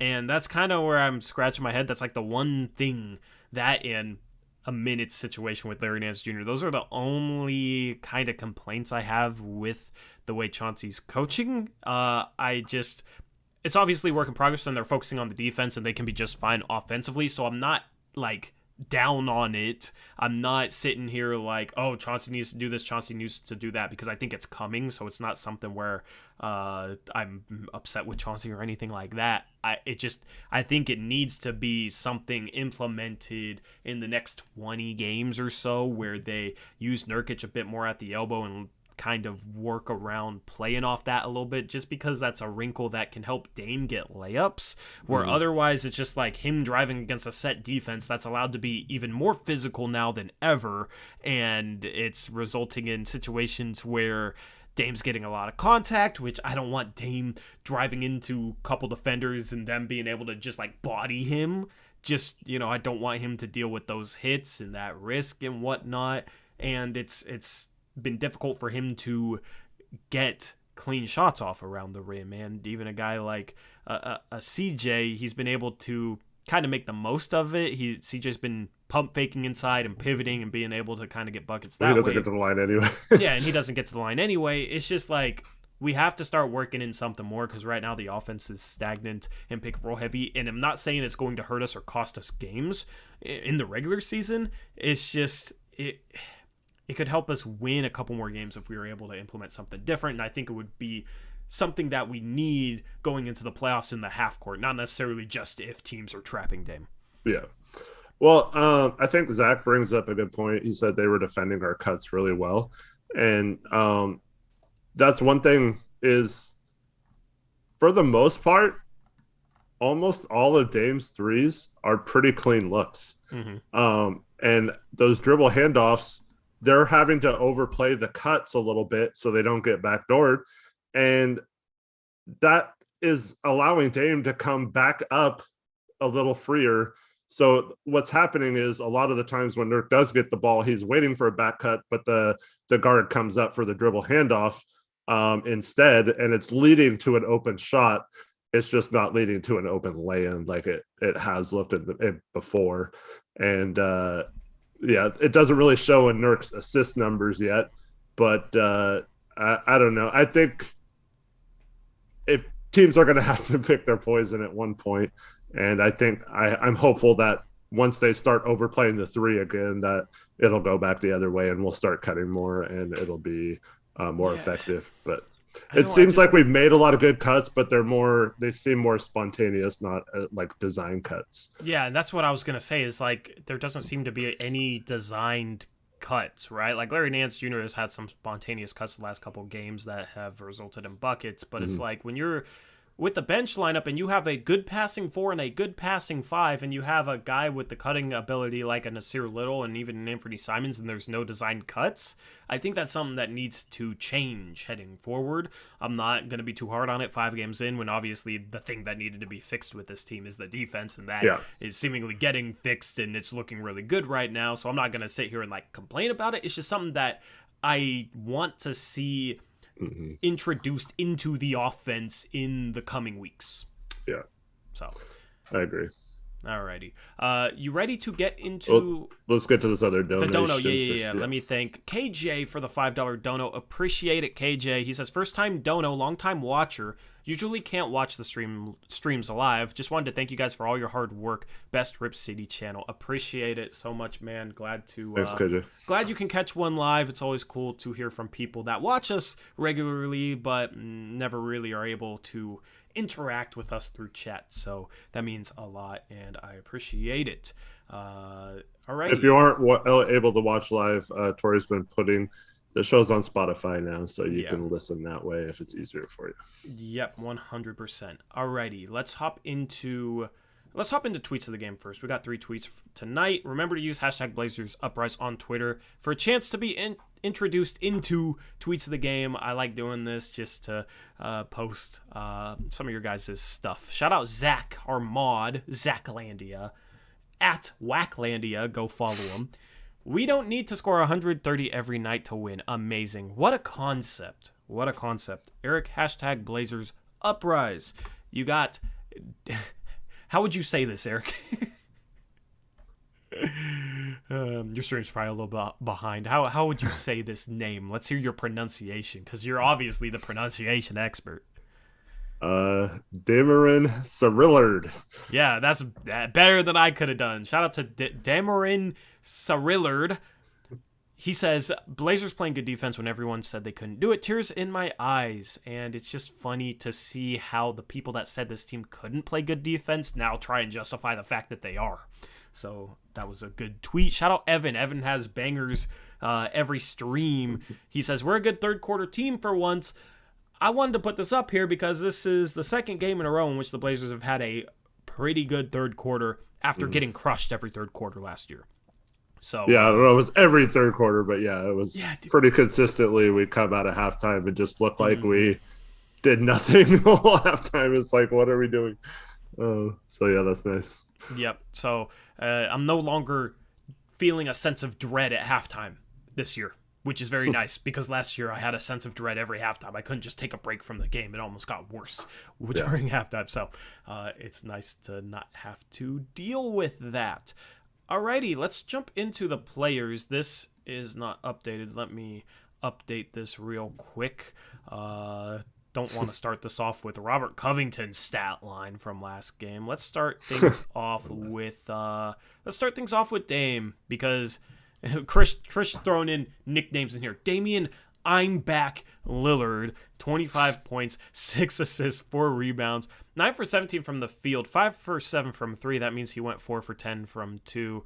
2 free throws, Eric, in a game this physical. 2 free throws for Damian Lillard. He's getting the James Harden treatment, which used to mean that he would get to the line maybe 15 times in a game. Now the James Harden treatment this year is you don't get to the line at all, because Harden's a guy who cannot buy a foul call this year. It's so weird to watch the way things are being reffed differently. He did turn over the ball a lot, 6 turnovers. The rest of the team only had 8, so he was a little bit loose with the basketball tonight. But overall, good to see him hit some threes. Good to see him have a 5 for 7 shooting night. Yeah, I think Trevin's saying Krish has too much power. I think he's referring to Krish there. So Krish does our graphics, and he's just throwing in the random stuff. he said he hopes chat will enjoy it. So, yeah, Krish put some personality into it. I enjoy it. So Vivin in their group chat had a stat at halftime that Dame had 8 potential assists, and they were all like really good passes at halftime, but only 2 of those were converted into baskets. So that assist number should have probably been a little higher tonight than it was. The turnovers, I mean, he made some terrible passes at times in this game, but I thought for the most part he played under control. I don't know if I remember all 6 of them. I know a couple of them were really bad passes. I don't really remember the other ones, so maybe that's a good thing. But yeah, just probably overall the best game of the season for Dame when you combine his shooting. And I thought he was good on the defensive end. Once again, in those situations where he's getting isolated, I feel like he's just as good as anyone defending. He rarely gets blown by. He's strong in the post if someone tries to back him down. He gets his hand up. He plays physical. I mean, I don't think he's a bad individual defender when he's on an island. And then getting through screens, rotation wise, outside of that one play I mentioned in the first quarter, once again, I felt like he didn't really make many mistakes. And that's, again, a positive thing if you're not talking about Dame on the defensive end at all. I think that's a good thing. Yeah, I'd say I'd say he's above average. I would say he's been between neutral and good defensively. The thing is, above average is better than he's been during his entire career. So if he's above average and CJ McCollum's been playing really good defense, I mean, that's what we want, right? You've had two terrible backcourt defenders that are undersized. If one of them's playing above average defense and one of them is playing really good defense, that's a huge improvement, and that's where a lot of our defensive improvement comes from. And that's where I go back to saying I don't think that Dame and CJ are unable to coexist in the backcourt, because I think they can be better defensively than a lot of people realize, and we're seeing that play out right now. So nice to see Dame have a good three-point shooting night. It's been nice to see him defend, play some defense on the other side of the court, though. So, But it's just such a relief when you see that some of those threes go through. He had his first one kind of rimmed in. It wasn't very clean, but some of his ones in the second half were just nothing but net. And I think he's I was never worried about his shooting, just like I'm never worried about him leaving. And in case you missed it, he had a freestyle that puts to bed him ever wanting out of Portland, pretty much. So you can take that to the bank, that Dame's not going to go against everything that's made him who he is at any point soon. So I'm not worried about that moving forward either. I think he's locked in, and he's committed to this team long term and to Chauncey long term. And I think as we show what we're capable of early in the season, I think it's going to ingrain that even more, that this team is a lot better than people think it is. Yep. Let's talk about Yusuf Nurkic next. Yusuf Nurkic had an interesting night tonight. Overall, I thought he had a pretty good game. He shoots 6 for 14 from the field. Here's the thing with that. There was at least 4 shots that he missed that he converted the putback on. There was a play where he missed 2 shots and then made the third one. He had 6 offensive rebounds in this game, and I think all 6 were like rebounding his own misses. So sure, he had one tip in off. Okay, yeah, it was like miss, it was at least 4, if not 5. So it was a situation where, that's the thing, is sometimes with bigs they'll have a 6 for 14 shooting night and it doesn't look too good, but like they went 1 for 3 on a possession where they missed their first 2 shots and made the third one. The 2 misses didn't hurt because he followed them up and it ended with a make. So overall, you look at the 6 for 14, sure, that doesn't look like the most efficient night for a center, but a lot of those misses were him rebounding his own shot. I also thought there's a miss or 2 that should have been called a foul and he should have been sent to the free throw line. I think he should have had 8 free throws or so in this game instead of the 4. So overall, like, that's why you can't just look at 6 for 14 shooting after a game and determine what type of night he had shooting the ball. There's some context that needs to go with it. He rebounded the ball extremely well. Had 3 assists tonight, which is the most assists he's had in a game, sadly, this season, if I recall correctly. 2 steals and a block, only played 23 minutes, plus 22 in those 23 minutes. So he, overall, I thought had a really good defensive game. He was the number one reason why the Clippers struggled inside the arc and around the rim as much as they did, and rebounded well, followed up some of his misses. Needs to get a little better at hitting the corner guy on the short roll when a second defender helps onto him, but overall, for as much heat as he's gotten this season, I think he's having a pretty solid campaign. Yeah, offensively, like I mentioned earlier, that when he catches the ball in the middle of the paint, he's got to make better decisions and use that playmaking versus forcing up a bad shot or getting a turnover. So you want to cut down those 3 turnovers to 1 or 2 maybe. But I mean, even in the second half, he had that play where he goes up super strong. I think that was one of them where you thought he got fouled, and he finishes. But if he misses that, everyone's like, "Oh, Nurk can't finish," blah blah blah. But like, what do you want him to do there? He went up as strong as he could have, coming from the angle he came at, and took the punishment right to the defender. And so, like, yeah, it's just, I mean, luckily it went in, but like, I feel like he's trying to be a better finisher, and there was a point in this game where Chauncey called a timeout and he was really mad. I couldn't tell if he was mad at the refs or if he was mad at like CJ and Nurk. But other than that, I mean, when you talk about defensively, this guy has played elite defense all season long.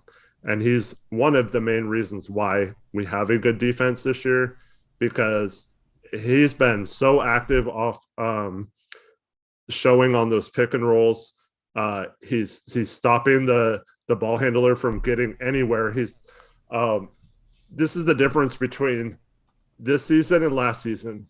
Last season, the ball handler comes off a screen, and when you drop the big, the ball handler is going straight downhill towards the hoop. This year, what has happened almost every time they set a pick for the ball handler, he's going sideways or away from the hoop. And that's such a big difference. It seems simple, but like, you're completely pushing the guy away from the play.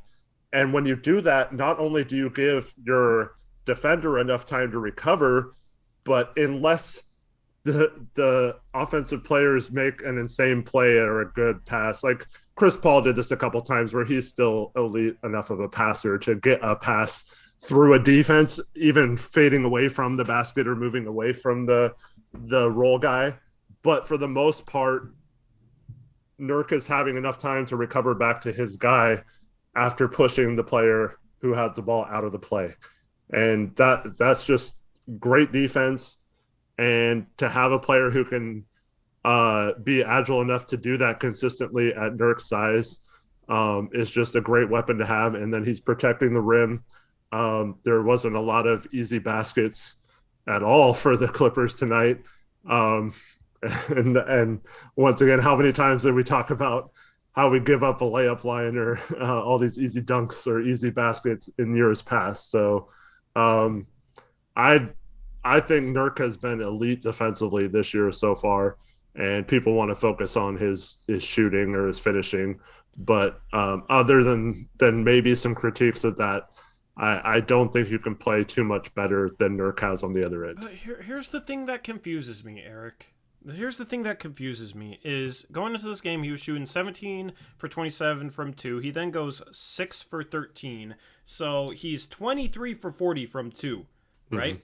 That's him shooting 57.5% from 2, which is a career high by 5 percentage points.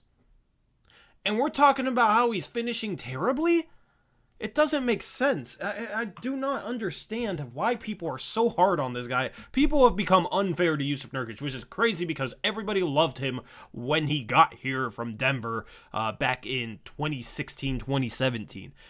He's shooting 57.5% from 2. Sure, it would be awesome if he could shoot 65% from 2. Heck, it would be awesome if he could shoot 100% from 2. But his career high in terms of shooting from 2 was 52.5% the last 2 seasons. He's at 57.5%. The goal I set for him was for him to shoot 54% from 2 this season. So I don't get it, because the narrative against him, it just reads more like people that have negative biases towards him, or that get frustrated over one individual play and ignore, a good play from him. It just doesn't make sense, because there's no basis in reality to say that he's being a terrible finisher this year when he's far and away setting a career high from 2. It doesn't make sense. Yep. Case in point, Arthur Wyatt in chat. The boy continental soft. He needs to go. Nurk trying to Euro. Let's see, what else did he say? He's holding us back. Yeah, Nurk is holding us back. Great take, buddy. great take. Yeah. That's just the stuff, Eric, that like I don't even want to give that attention because it's just it's almost trolling. It's either trolling or it's people that just are thinking emotionally and not actually like watching the game. You know what I mean? That's just ridiculous. So it's whatever. The dude's I don't even want to argue. Well, no, I just want, because this is important, because I saw this all during the game tonight. Oh, Nurk's trash, no, blah, blah, blah, got into it with someone last game, right? You're not making any points. Like, bring some points. Oh, he misses too many gimmies. Tori just proved that that's false. So you're wrong. You're wrong. So I'm all for discussion, but if you're going to sit here and just say like, oh, he's got to go, he's horrible, whatever, you're not contributing to this. And I know you watch all the time, so I'm giving you a pass, but like, this is the kind of arguments we've been telling you guys not to do. Like, we're better than this. Like, bring some discussion. If you want to talk about how you don't feel like Nurk is contributing the way that Tori and I feel, I want to have that discussion with you. But to just sit here and do this, that's not talking basketball, man. And until you give us some better knowledge about your opinion, from now on, we're just not going to respect you in chat if you're going to talk like that.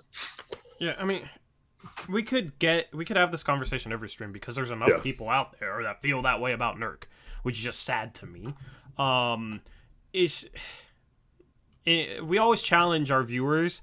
If they disagree with us, we welcome it. Just back it up with substance, because there's too many there's too many people out there that just say stuff just to say stuff and never actually back it up with anything. And that's what we've always tried to do. We've had some hot takes, but we always try and back it up with something logical, with some substance, because we don't say things to just say things. We have a reason why we have certain opinions. So I don't know, man. I'm tired of the Nurkic hate. It's obviously not going to change. There's no basis in reality. That's all we can say, man. The dude's shooting he was shooting 64.5% at the rim going into this game. Reese in chat said 50% at the rim isn't good. The league average is 62%. Well, I just said he was shooting 57.5%, not 50%. And that's from two, not necessarily at the rim. He was shooting a higher percentage at the rim going into this game. I don't know what it is after this game, but he's at least league average for a big. And people act like he's a horrible finisher, and it's crazy. So, well, even if he was slightly below average finishing, he does so many other things on the court that if you're just going to focus on the finishing, you're basically ignoring all the other good things he does. And I just mentioned a bunch of them, so I don't understand. Like you've mentioned, we haven't even gotten into him being a playmaker this year. He's basically hasn't had a chance to do that, which he will absolutely shine once the offense figures that part of it out as well. Yeah, it's just easier to complain about a missed lane than it is to actually analyze what he's doing defensively. So some people will choose to do that, which is their, they have the freedom to do that. I'll just continue to kind of laugh at it and call it out, man. Anyway, let's move on from Nurk. Let's talk about this. Well, we have near 012 $5 donation. Yeah. Well, you guys should know that offense is the only thing that matters in basketball. Duh. Yeah. And that's everyone who's hard on Nurk right now is completely ignoring his elite defense right now. And I mean, it's okay if you want to have that approach and basically admit you're a casual by not being able to analyze a whole side of the basketball floor, that's fine. But don't try to tell us we're wrong about Nurk, because pretty much everything we've said we've backed up with facts. So yeah. So if you disagree with it, back it up with something, and then it's a conversation. Then it's a good conversation. It's not just ridiculousness, right? This isn't First Take on ESPN. All right, this is Blazers Uprise. We try and go in depth here. Anyway, appreciate the dono from Near 012. Let's talk about Christian James McCollum, who did not have a good shooting night tonight.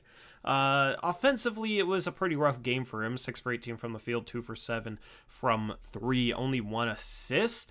Defensively, had a pretty good game. And it's just weird because we've talked about CJ as a guy like he doesn't have enough of an offensive He doesn't have enough of a positive impact on a game if his shot's not falling. But right now, I mean, 2 blocks, Eric, 1 steal. Everybody talks about how undersized our 3-guard lineup is. Norm got a block on a 7-footer at the rim. CJ McCollum is one of the best shot-blocking guards in the league. It's I don't know, man. Like, we play bigger than our listed heights. Like, CJ, sure, he might get shot over a little bit more by taller players, but that's not something that plays out too often. And around the rim, he's actually pretty good at contesting shots, making guys miss, blocking shots. I think he's actually averaging over 1 block per game. As a 6'3" 2-guard, to average over 1 block a game is pretty dang impressive. So what do you think of his defense tonight? And then we'll talk about his offense. Yeah, just like Dame, outside of a couple times in the first quarter, I felt like for the most part, the rest of the game, he was pretty good. That one play in particular was just inexcusable, to not even put your hand up on a shooter. But other than that, I felt like he's been pretty solid. The reason why he's getting so many blocks and steals is he's doing a very good job of staying with the play even when he gets beat off the dribble, and that goes a long way to covering up for your mistakes when you do that well. And so he's getting kind of bodied a little bit when players drive, but he then is swiping down on the ball and taking it away. So yeah, it's a little questionable whether some of those are steals or blocks, or we saw that again a couple times tonight. But yeah, I think defensively he's playing great. And I have no complaints with Dame and CJ on that end right now. Yeah, CJ's played like an all-star this season. We have a comment in chat saying we have to stop the narrative that CJ is an all-star. Come on now, not this season. He's having the best season of his career 5 games in my opinion, because he's playing better defense than he's ever played, and he's been carrying this offense. Sure, he had a tough offensive game tonight, but he's been an all-star caliber player on both ends of the court. He's been arguably our best perimeter defender so far this season. The advanced stats love his defense this season. And last year, I thought he was actually a solid on-ball defender, like a good on-ball defender. He struggled off the ball. This year, he's playing better defense off the ball. Tonight, he struggled a little bit off the ball. He needs to close out a little bit further on shooters. I think that's kind of like the one area he's struggling. But overall, I don't think it was a bad off-ball defensive game from him. He's been playing good defense. And at some point, we're going to have the conversation with some people that would always say he's horrible defensively. It's going to turn into a conversation where CJ is potentially a good defender under Chauncey Billups. He's averaging 1.8 steals per game, 1.6 blocks per game. His off-ball defense has been, I would say, good this year. His on-ball defense has been really good this year. I mean, the dude doesn't foul hardly at all. I mean, I don't know, man. It's just a situation where defensively he's been really, really good this year, and offensively he's been playing like an all-star. He's been freaking phenomenal this year. Offensively struggled a bit tonight, but every good offensive player has tough nights shooting the ball. It's just nice that he's able to make an impact on the defensive end. Yeah, I still think if we're talking all-star, he's got to the team has to be at least top 4 to get to all-stars. Yeah, but I want to go on a rant about this, and then you can finish your point. Stop basing CJ off if he's an all-star or not, because it's a popularity contest that's dependent on team record, like you say, and people say, oh, well, Dame doesn't have another all-star, so the rest of his roster sucks. That's just casual evaluation, right? Evaluate CJ based on who he is as a player. You can be an all-star caliber player without being an all-star, right? I don't think anybody here would take Mike Conley over him, but Mike Conley was technically an all-star last year. Right? Well, the big reason was Utah had a really good record. So I hate how people analyze CJ off of not being an all-star when he's obviously an all-star caliber player. And the opposite way, most people think Devin Booker is an all-star, but he's only made it the last 2 years as an injury replacement. So technically he was not picked to be an all-star either year and just made it because there was people hurt. So, and I don't think many people would argue that he's not an all-star caliber player either. So, yeah, I hate that narrative as well. And once again, if we had this kind of system and coaching in previous years, we might be talking about him being a multiple-time all-star by now. But for me, going back to the game, I think on nights he struggles, I still want to see him use his abilities to play make more.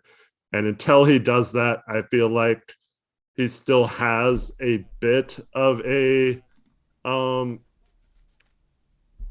problem with, having tunnel vision and taking some bad shots. But I want him to have that mentality he has sometimes when Dame misses games, and he has to be the point guard, and he plays that role well in those situations. So until he starts to get a little better with his playmaking, which I think is still possible, especially with Billups' guidance as the season goes on, I think he's still going to not be as good as he could be, and his stats, like if he would have had 5 assists tonight, you could say, well, he struggled, but he was moving the ball well. And I think his efficiency would improve if he took less bad shots and combine that with playmaking, because then defenses can't collapse as much or sell out on him if they aren't sure if he's going to shoot or pass. So that's the next evolution in his game, now that he seems to have been figuring it out on defense and playing well, shooting the ball outside of tonight. But yeah. Yeah, you summed up pretty much everything I was going to say about him. Let me thank Anime Jake for a $5 dono. He says, before Nurkic broke his leg, I really believed he was better than Gobert. He was playing at such a high level that year. And Gobert got underrated by Blazer fans. And I remember arguments that Nurkic was better, and I never said Nurkic was better than Gobert, because Gobert is just absolutely insane defensively. Well, they're so different. It's hard. Yeah. But, I mean, Nurkic at his peak, I don't think was better than Gobert. And that's not a shot at Nurkic. That's just Gobert is an insane defender and multiple-time defensive player of the year for a reason. So that's the thing, is a lot of Blazer fans did say that, and I felt like they were just underrating Gobert a little bit. Yeah. I appreciate the dono, though, Anime Jake. I do think it's hard because I agree with what you say. Gobert's underrated. I think he's a really good player, and he gets crapped on a lot for no reason. But there's probably 2 things. Obviously, Gobert can't play make the way Nurk can, and also I don't think Gobert has the same mobility Nurk has on those screens and on the perimeter. So there are some ways that Nurk can influence a game differently than Gobert, but yeah, overall he's better. Yeah, overall just the insane impact that Gobert has defensively, I think, outweighs that. But I mean, if it's a conversation again this year at some point, then that's a good thing for Nurkic and the Blazers. Let's hop into the next player, if you are ready. I don't know who I'm gonna put up here next. Let's see, who had the next best game. I guess Norman Powell. He returns from injury today. Good to have him back on the court. He looked pretty solid. Only plays 24 minutes, which is a good minutes amount. His first game back from injury. They didn't need him to play more. Had 12 points, 4 for 6 from 3. Sniper. Had that block too on Zubac. Had an assist, 3 rebounds, plus 27. And I mean, Norm just makes this team so dynamic offensively to have a third guy out there that can hit shots the way he can and attack the basket at times the way he can. What do you think about Norman MVP Powell tonight, Eric? Yeah. Reese, it's hard to check GC during the show, but I thought he was huge in the first half. I thought all 3 of his threes were big momentum bursts, and they're ones that he had seemingly not hit as consistently early in his first I guess he only played 3 games, or did he play 2 games? Yeah, only 2 games, but so good to have him shooting back today. normally Norm is a hugely efficient guard. He's one of the most efficient guards in the league. More so than Dame, I feel like he might have to adjust to the new rules a little more than anyone else on our team, just because he's used to getting to the rim and getting to the free throw line. And he shoots no free throws tonight, even though he had several drives where he probably could have gone to the line a couple times. But yeah, good to have Norm back. I thought he was pretty good defensively tonight as well. And just, yeah, I think his feel around the rim was a little off too, missing some time. But yeah, Norm is a good player, and I think he spaces the floor for our guards. And I don't think it was a coincidence that Dame had a good game when Norm started hitting shots as well. Yep, agreed. Next up, we got let's throw Rocco up there, the fifth starter. We'll just start off with the starters. So Rocco had a better game tonight, 9 points, 8 rebounds, 3 for 6 from 3, which was good to see. Did have 3 personal fouls. Only a +5, which was the worst plus-minus in the starting lineup. But defensively, I think it was a situation where he was a little bit more solid today. Still not quite the Rocco that we expect, but didn't get caught mispositioned as much as he did in the Memphis game or maybe a couple games prior to that. Well, there is a reason for that. And this is where I felt like, I mean, it's hard to criticize our defense tonight, but I thought it was a terrible decision by Chauncey to put Rocco on Paul George in this game. And when Paul George hits his first 2 threes, because Rocco, you can't leave Paul George. Like, you can't be the help defender if you're Paul George. And we talked about this before. Rocco is one of the better help defenders in the league. So I don't like having our best defender, help defender, on another player, whether he's struggling or not. So I don't know if that was because he was struggling as a help defender this season so far, but the play where he just goes into the paint and leaves Paul George wide open and they kicked him and he shoots a 3. And I'm just like, oh gosh. Now Paul George had a great night. He burned multiple people in this game. But it was kind of different than some of our other game plans. I felt like tonight it was more, we're going to let Paul George get his, and we're just going to make sure none of the role players have huge games. Whereas every other game this season, I felt like we've made a concerted effort to stop the other team's best player from scoring. Well, I will say there's a correlation there. I think it's like guards versus wings/forwards, because we've done a good job on guards in the preseason, even though we struggled in the preseason. De'Aaron Fox had a tough game against us. Devin Booker and Chris Paul had a tough game against us. Ja Morant had a tough game against us. So I think maybe there might be a correlation there. Yeah, it's possible. And yeah, I don't know. I mean, it's a case where I can see, since Paul George is bigger, that, you know, putting one of the guards on him.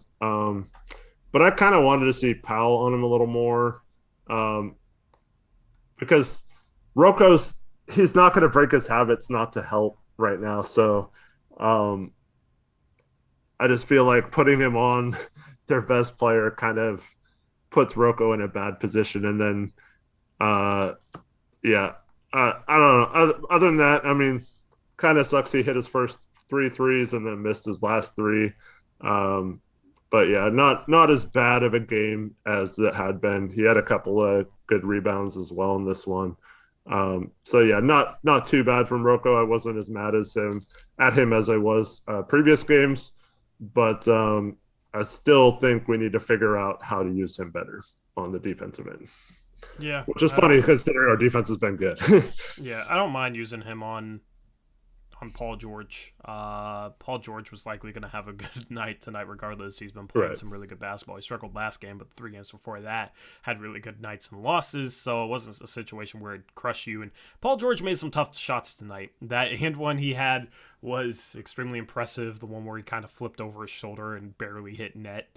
Paul George hit an and 1-3 where he supposedly got hit on the elbow. A lot of situations it was like Anthony Simons getting switched on to Paul George or CJ McCollum getting switched on to Paul George. And CJ McCollum had a couple good defensive possessions against Paul George, stripping him once, but it was just a situation where if Robert Covington's overhelping off the ball, maybe you create a situation where it's like, okay, you got Paul George, he's their one really good player, so just stick to him.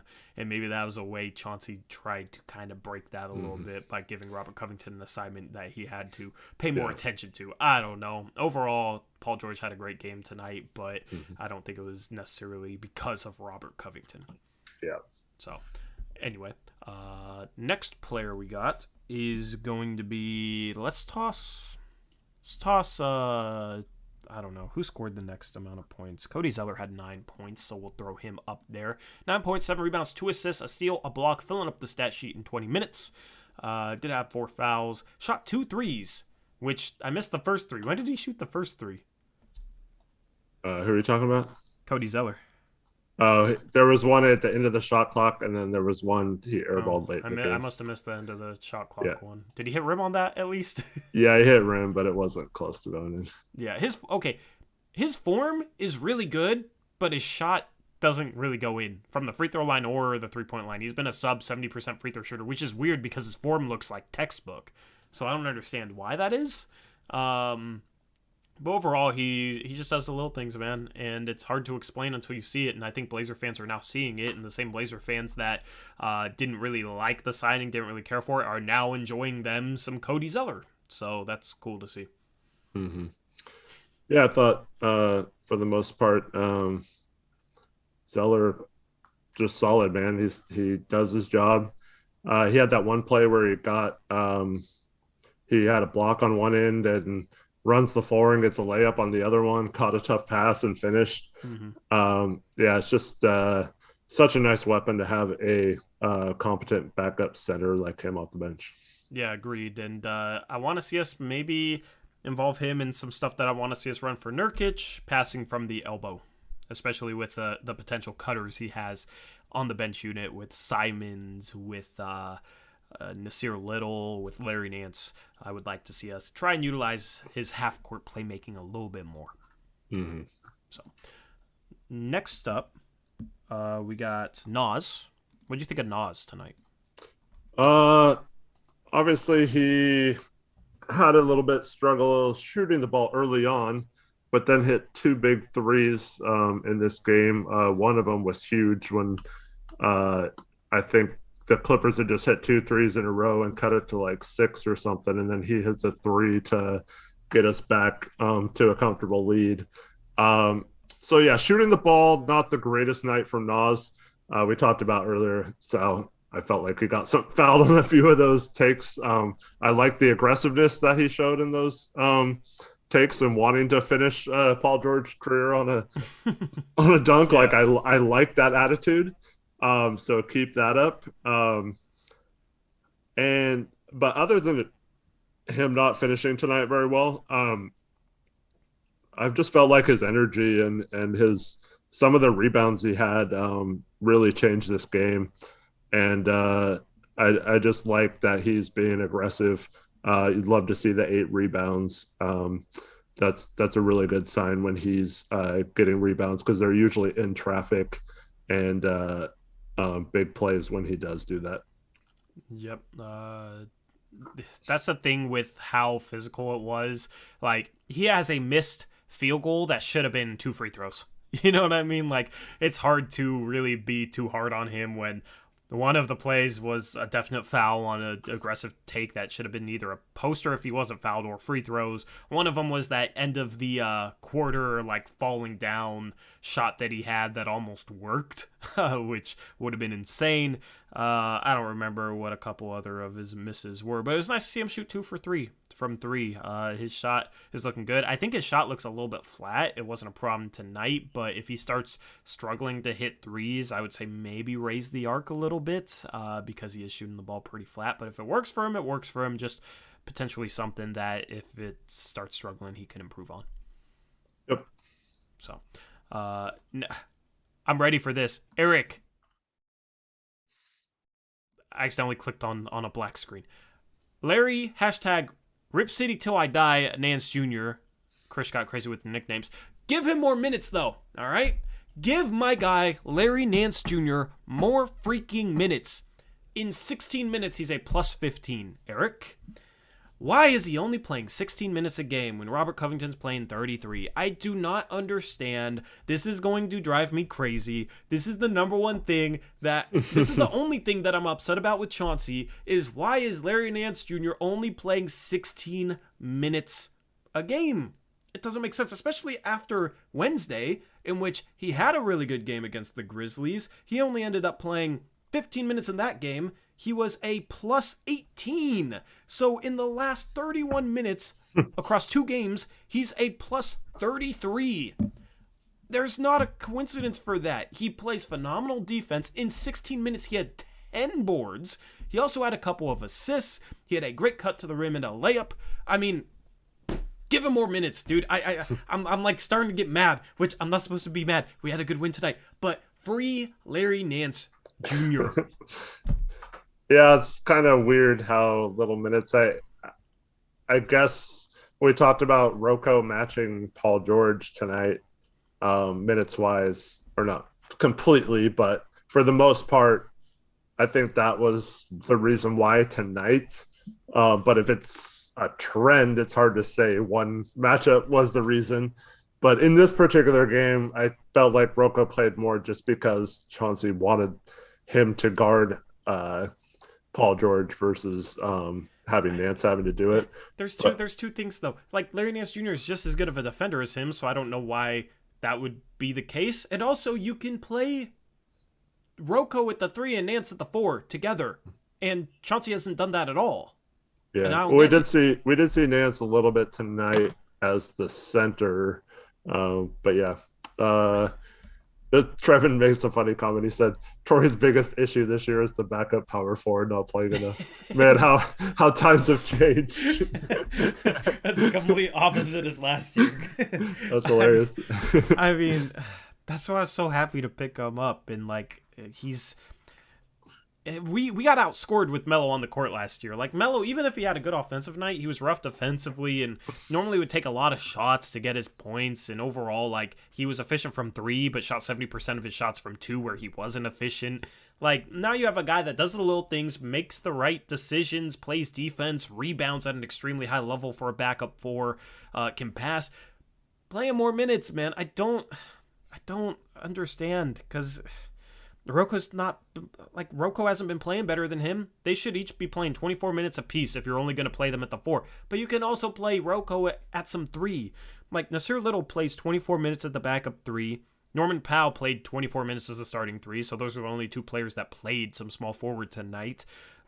Nasir Little didn't necessarily have a great game, but plays 24 minutes. Why can't you give, like, Nance 5 minutes next to Rocco, with one of them being the 3?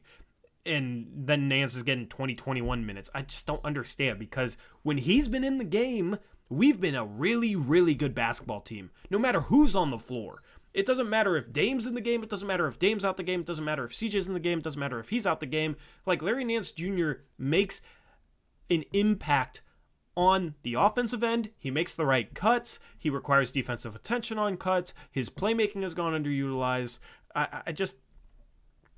The defense looks the best with him in there. I don't understand why he's not playing more minutes, man. It's extremely frustrating, actually. Yeah.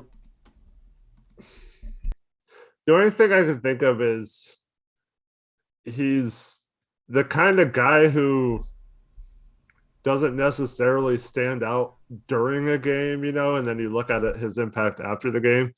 So maybe he's just, it doesn't seem like to the coaches like he's having as good a game as this, and then when they go back and watch it later, they're kicking themselves. But we also thought that over last game, right?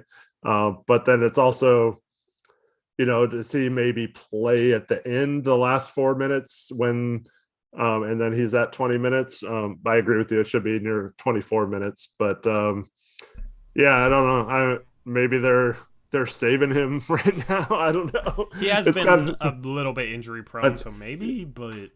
Well, see, the thing is, for the longest time, I wanted, it very rarely happened, but the minutes when Nurk and Collins were on the court together, they seemingly fixed our defensive issues, right? Mm-hmm. Or could overcome the lack of scheme up top or whatever. And I just really like those two guys playing together, but we never really saw it on the court, and then Zach gets hurt, so it never really happened. But but imagine those two with Rocco playing defense like Rocco can. Imagine how phenomenal that'd be. But what I'm saying is, I want to see. We've seen the stretches where Nurk and Nance play together. It's looked really good. So yeah, that's something that I want to see more of moving forward. Yeah, especially if you're going to be defending their small forward with Robert Covington. Throw Larry Nance Jr. in there to defend Batum or whoever's the power forward. And just see what it looks like. I don't know why we haven't experimented with those two at the forward spots yet. So I think it's probably just because we've played teams like tonight.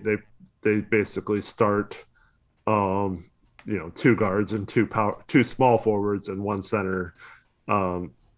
And they don't have a lot of size off their bench right now with Ibaka out. I don't think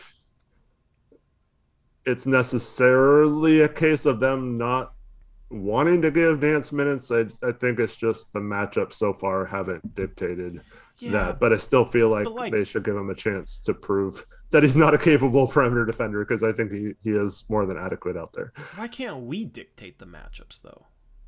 You know what I'm saying? Just because another team goes small, Larry Nance Jr. can guard smaller guys. Robert Covington is okay against smaller guys. You just don't want him on, elite guards, right? And one of them would still be at the 4. Why can't we dictate matchups?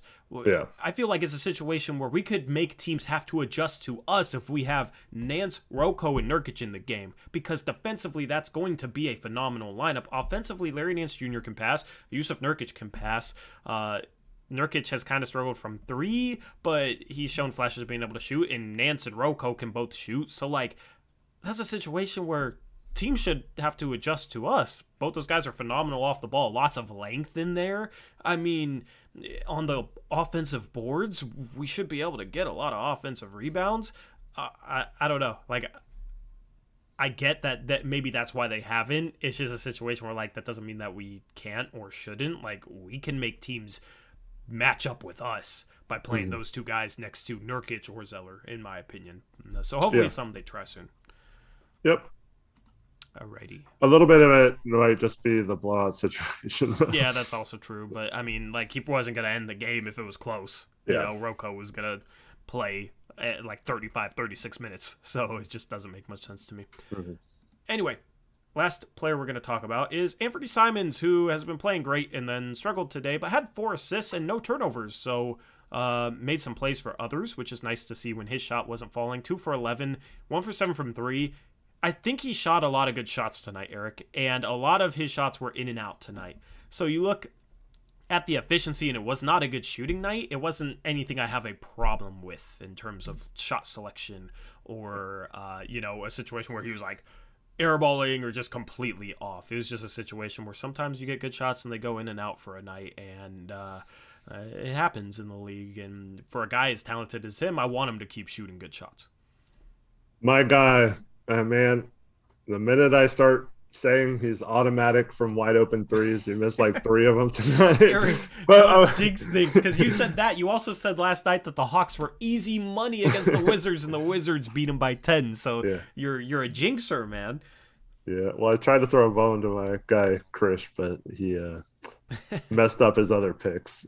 Could have made up some ground, but anyways, I don't know. I felt like all 11 of his shots were good. I like that that last bucket he made was, I think it put us up 8 or so after another Clippers run, and I like that he was aggressive, even though he was 1 for 10 at that point, and you could tell he was pumped up. That's the most pumped up I've seen him on the court, I think, after he made that shot. But yeah, he was due for a bad night shooting wise, and I'll take my chances with him getting those shots all day. And I like to see, like I said, good shot selection, which I feel like he did, and good distribution of the ball, made plays and did other things tonight. I thought, say the same thing I said about Damian CJ. I didn't really notice him on defense, so I don't really remember a lot of times he messed up. There was one play in particular where Paul George isolated him up top, and Simon stayed in front of him and forced Paul George into a tough shot. And that's about all you can hope for in that situation. So, I think he's fine. He just had a bad shooting night, but I feel like he contributed elsewhere. Yeah, him and CJ combined to shoot 8 for 29, and we still end up scoring 111 and winning by 19 points. It's nice when you don't have to rely on the guards having great offensive nights, because even if Dame struggled shooting tonight, even if Dame was 6 for 18 and 2 for 7 from 3, we still win this game. That's the good part about playing some defense. So overall, I thought he had a great drive too. I felt like he got fouled, and the layup came up short because of it. I think we ended up getting the offensive rebound, but yeah, another player that I felt like had one nice play ruined by the refs tonight. Those freaking refs.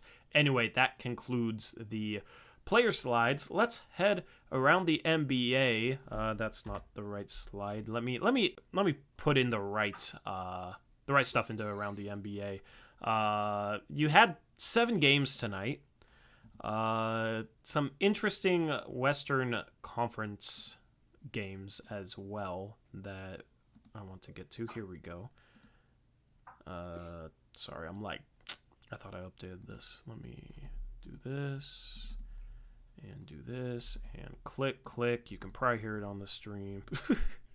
There we go. All right, let's head around the NBA. So 7 games today, October 29th.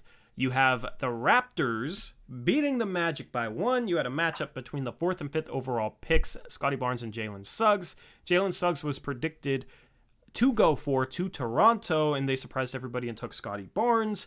I was out there on Twitter calling them out for their mistake, and right now it absolutely does not look like a mistake. Scotty Barnes has looked phenomenal, so I'm a big Jalen Suggs fan, obviously, and I wish he was playing better, so it'd be more of a conversation.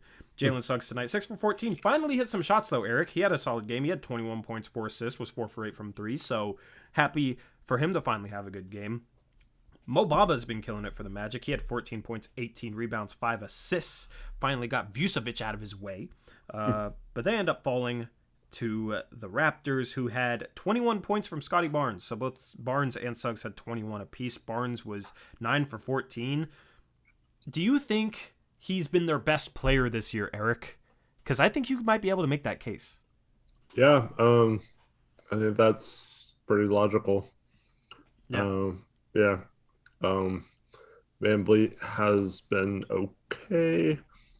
OG has been good, other than his shooting percentages are terrible. Consistently, Barnes is probably their best player right now. Yeah. It's going to be interesting to see how Siakam factors into things. The Raptors moved to 3-3, so they are sitting at 500. Might be a sneaky playoff team. We'll see.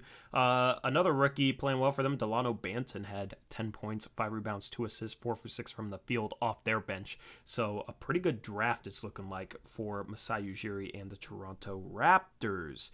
Next game, you have the Pacers falling to 1-5. They are struggling this season. The Nets moved to 3-3 with the 105-98 win.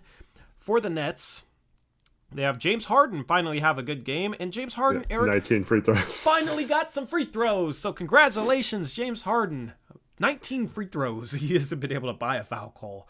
And there's a play where Duarte hacked him in this game, and he didn't get free throws, and it was definitely a foul. But LaMarcus Aldridge has a good game for the Nets. He has 21 off the bench in 28 minutes. Paul Millsap only plays 14 minutes. It's going to be interesting to see how they divide up minutes between those two veterans and former All-Stars. KD, 22 points on only 10 shots in this game. He ended up getting to the line 8 times. The Nets shot 41 free throws to the Pacers 23.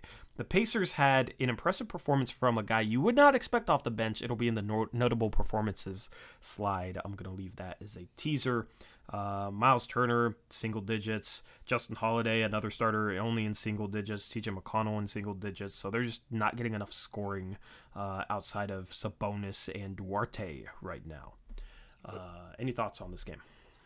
No, Nets seemingly are not figuring it out. I think they got kind of lucky that the Pacers didn't play well either in this one, and yeah, I kind of feel bad. Be interesting to watch the Nets going forward. Yeah, it's if James Harden can play like this, they're going to be a dangerous team. They've just struggled early on this season because obviously they don't have Kyrie, and James Harden has not stepped up to be the second guy. So Dame and James Harden have been kind of thrown together a lot so far this season because they both kind of struggled, and both of them have good nights tonight, albeit for different reasons. Dame hit shots, and Harden got free throws. Everything's back to normal. The Heat beat the Hornets 114-99. The Heat moved to 4-1. They were led by Jimmy Butler. He had a solid game. Tyler Hero and Bam Adebayo each had 26.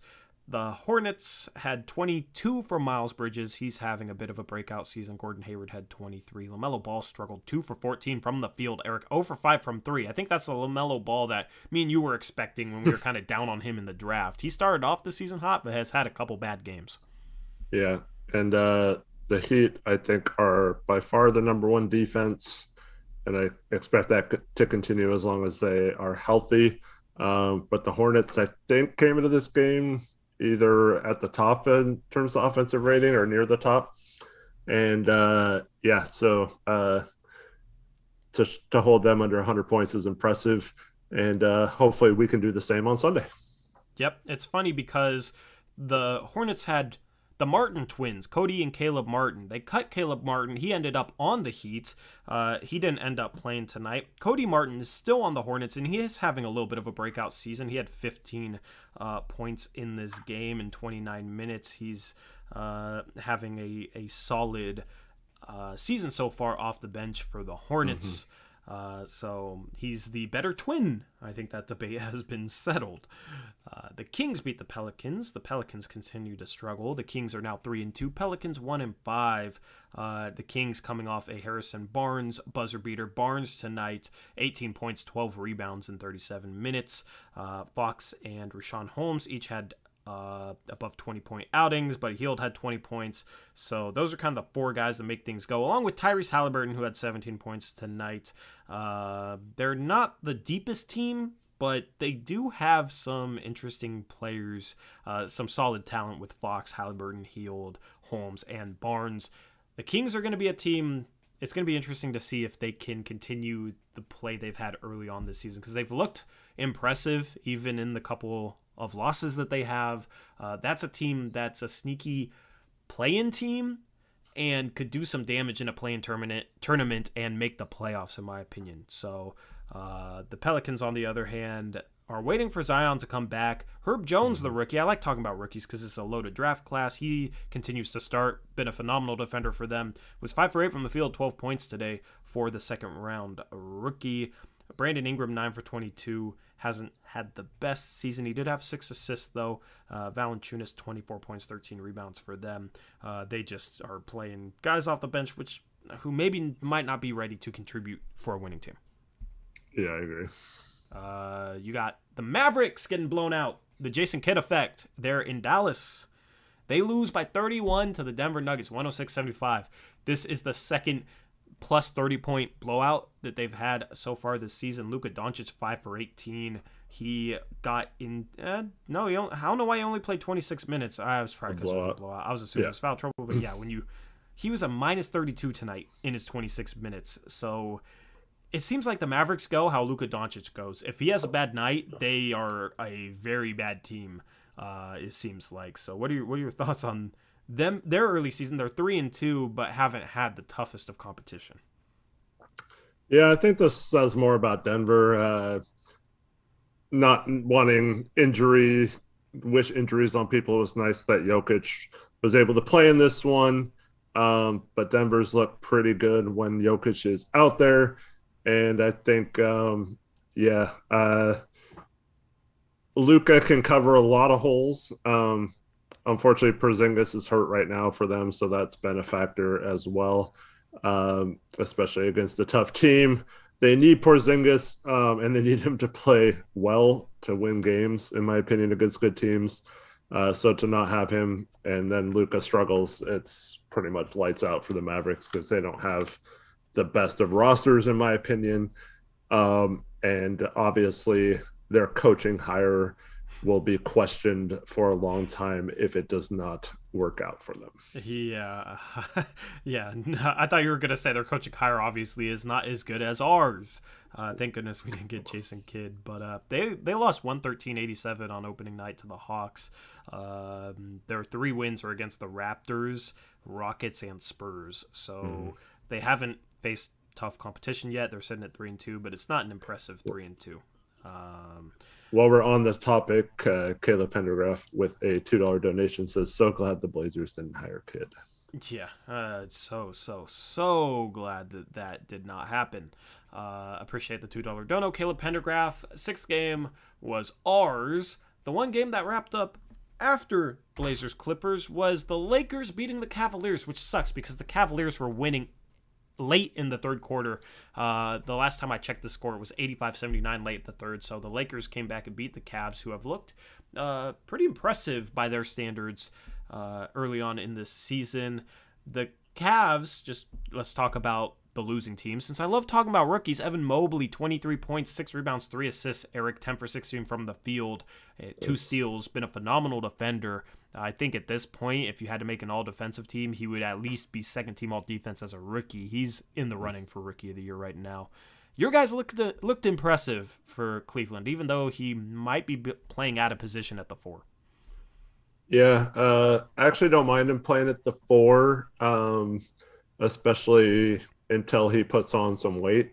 But they've been doing some interesting things with him. They've been running a zone at times with him as the top player in a 1-2-2 zone, and he's playing up top on guards, which is very interesting. But to have a guy his size and to be able to handle that kind of role in just a few games into the NBA, it's crazy. But yeah, I still think that guy has a better or a higher ceiling than anyone else from that draft class. Yeah, for the Lakers, they had pretty good games from LeBron, AD, Westbrook, and Carmelo. Carmelo was 9 for 12 from the field, 6 for 8 from 3. So good for Melo. Westbrook was 8 for 13, including 1 for 1 from 3. Had 5 assists, only 4 turnovers for Russell Westbrook, which is a pretty low number considering some of the turnover outings he's had this season. So when they get a combined 17 for 25 shooting night from Westbrook and Carmelo Anthony, this is a team that's hard to beat, obviously, because you got LeBron and Anthony Davis on top of that. LeBron 10 for 22, AD 7 for 14. It's crazy that this game was not decided until late in the fourth quarter.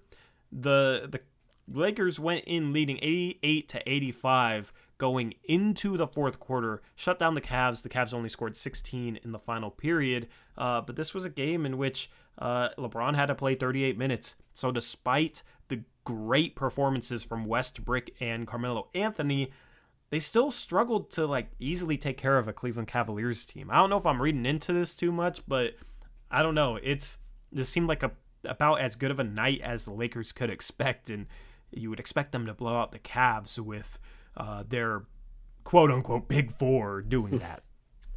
Yeah, so obviously since the game was going on at the same time as ours, it's kind of hard to know exactly what happened there. But yeah, I agree with you there. Our guy, Blockboy, I saw him on Twitter saying that Melo's struggles have been because LeBron's been out. And now that LeBron's out, Melo's getting better shots, and he's knocking them down. Block Boy was our resident Laker. No, was our resident Melo fan last year. Yeah, and anytime Melo struggles, it's never his fault. So, yeah, I mean, good game for him. He has one good game and then 2 bad games. His 2 games previous to this were pretty bad. The game before that, those 2 was a good game against the Grizzlies. So I'm expecting 2 bad outings from Carmelo. We face the Lakers coming up. Hopefully we get a bad Carmelo instead of good Carmelo. We'll look at our next 5 games here in a second, but the Lakers end up moving to 3-3. The Cavs are also at 3-3. Let's look at notable performances. Paul George leads the list. He's led this list multiple times on our postgame stream so far this season. Jimmy Butler and Bam Adebayo teaming up for impressive performances. James Harden finally gets some free throws. And then Torrey Craig, Eric. Torrey Craig, 28, 11, and 3. I'm sure Gabe was loving that. Man, think the Suns miss him right now? Yeah, I mean... Yeah, if he's putting up 28, 11, and 3, absolutely. My goodness, what a performance from my namesake, Torrey Craig. Torrey with 2 R's. So I was very surprised when Chris gave me this graphic because I didn't look at that box score to see 28 from Torrey Craig. Good performance from him. Yeah. Let's look at the standings, Eric. Okay. One undefeated team left in the league. That's Utah at 4-0. Golden State lost yesterday to fall to 4-1. You got Minnesota at 3-1. They have only played 4 games. I think them and Phoenix are the only 2 teams to only play 4 games in the Western Conference so far. Utah 4. Okay, good maths. Dallas, Sacramento, Portland, Denver, Memphis, all 3-2. So obviously still not a lot of separation right now. You got Lakers and Phoenix still on the outside looking in terms of not being in the top 8. The Clippers fall to 1-4 with the loss tonight, so it's going to be interesting to see how playoff positioning sorts itself out. Normally, there isn't separation until like 10 to 15 games in. I like that Portland is sitting there on the left side of this graphic, though, at tied for 4th right now. Yeah, and as far as the Clippers go, so I was kind of disappointed when we got blown out the other night is we played them so many times early in the season that we know they're not going to have Kawhi. So I feel like if they get stomped on enough times, and especially by us, if we can win all the rest of those matchups, that we can kind of push them far enough down to where they might not even make the playoffs or the play-in game. And then we don't have to worry about having to face them if we're one of the top seeds going into the playoffs with a healthy Kawhi on top of Paul George and stuff like that. So it would be nice if they continue to struggle, because I don't think they're going to be able to climb out of a hole if they get too deep down there. Yep, agreed with that. You do have, for the consensus, 4 bottom feeders are in the bottom 5 right now. That's Houston, OKC, San Antonio, and New Orleans. No surprise about that. As far as the Clippers go, I would have expected us to win 2 out of 3 over them heading into the season. So we've won 1 out of 2. We win the next game, that's 2 out of 3. So it was disappointing that we got blown out by them. But, I mean, if they were 0-5, that'd be crazy. If we just showed up that night and they were 0-5, that would be crazy. They would. There's only one other winless team in the NBA. That's in the Eastern Conference. That's Detroit at 0-4. Eastern Conference got 4 teams in the top 4. One of them is expected at Miami, with Miami, and then 3 of them are a little bit unexpected. New York obviously had a good season last year. I was expecting them to fall off a little bit this year, but they've looked impressive at 4-1. They beat Chicago to give Chicago their first loss, but Chicago's also at 4-1. The problem is that was the first good team Chicago has played, so hard to read too much into them. And then Washington's looked impressive. Washington beat Atlanta yesterday without Spencer Dinwiddie, so Washington's a team that we might have to start talking about as a potential playoff team there in the East, because they've had a pretty impressive season so far. To go back real quick, we do play the Clippers 4 times before December 6th. Yeah, and our next game is coming up like 6 games from now. Yeah. So, yeah, we play them. I know it was 3 times in the first 11 games we played them, and we've already gotten 2 of those out of the way. Yep, and then we play them a 4th time a few games later. So yeah, crazy how it's a lot of Clippers really early in the season, but so, I'm not complaining. Go 3-1 against them. That'd be nice. That's the goal. Yeah, that's definitely the goal. Charlotte's at 4-2. We have them coming up next. I'll look at the schedule right after this. It's still too early to take away things from this, so I can't wait until the standings start to separate and we can start coming to some conclusions about some of these teams in this segment on post-game shows. Any other opinions on any other Eastern Conference teams, Eric? As I mentioned in chat, Patrick Williams is out for this season for Chicago. Kind of sucks for them. But yeah, I don't know. The standings are about the same in both. There's a few teams on the right that shouldn't be, and there's a few teams on the left that probably won't be there in a few weeks. Yeah, I will say Indiana's in some trouble, and they were a fringe playoff team heading into the season at 1-5. That's not good. Yep. Well, I mean, we've known for at least 3 years now that Sabonis and Miles Turner does not work together, and they've done nothing to rectify that problem. So I don't know. Maybe they will. Honestly, if they continue to struggle like this, then I think they're splitting up that pairing at the deadline. But I thought they were splitting up that pairing this past offseason. They didn't, so we'll have to wait and see. They've always been kind of inactive. And obviously, the Rick Carlisle hiring isn't doing too well for them so far. Let's look at the next 5 games. We've got Charlotte up next. We start a 3-game Eastern Conference road trip. Charlotte, Philadelphia, Cleveland. 3 interesting teams there. Charlotte with LaMelo sitting at 4-2. And then second out of a back-to-back, you get Philly. Watch Ben Simmons come back for that game. That would be something. I haven't heard anything about that situation in the past week. Has there been an update? I think the situation is he's just going to claim mental illness until they trade him. And I don't think that's going to change anytime soon. Yep. And then Cleveland's played Western teams well, played the Lakers well tonight, beat the Clippers, beat the Nuggets. So that's a harder game than one might assume. Should be a team we take care of business against. But that's a big team, Eric.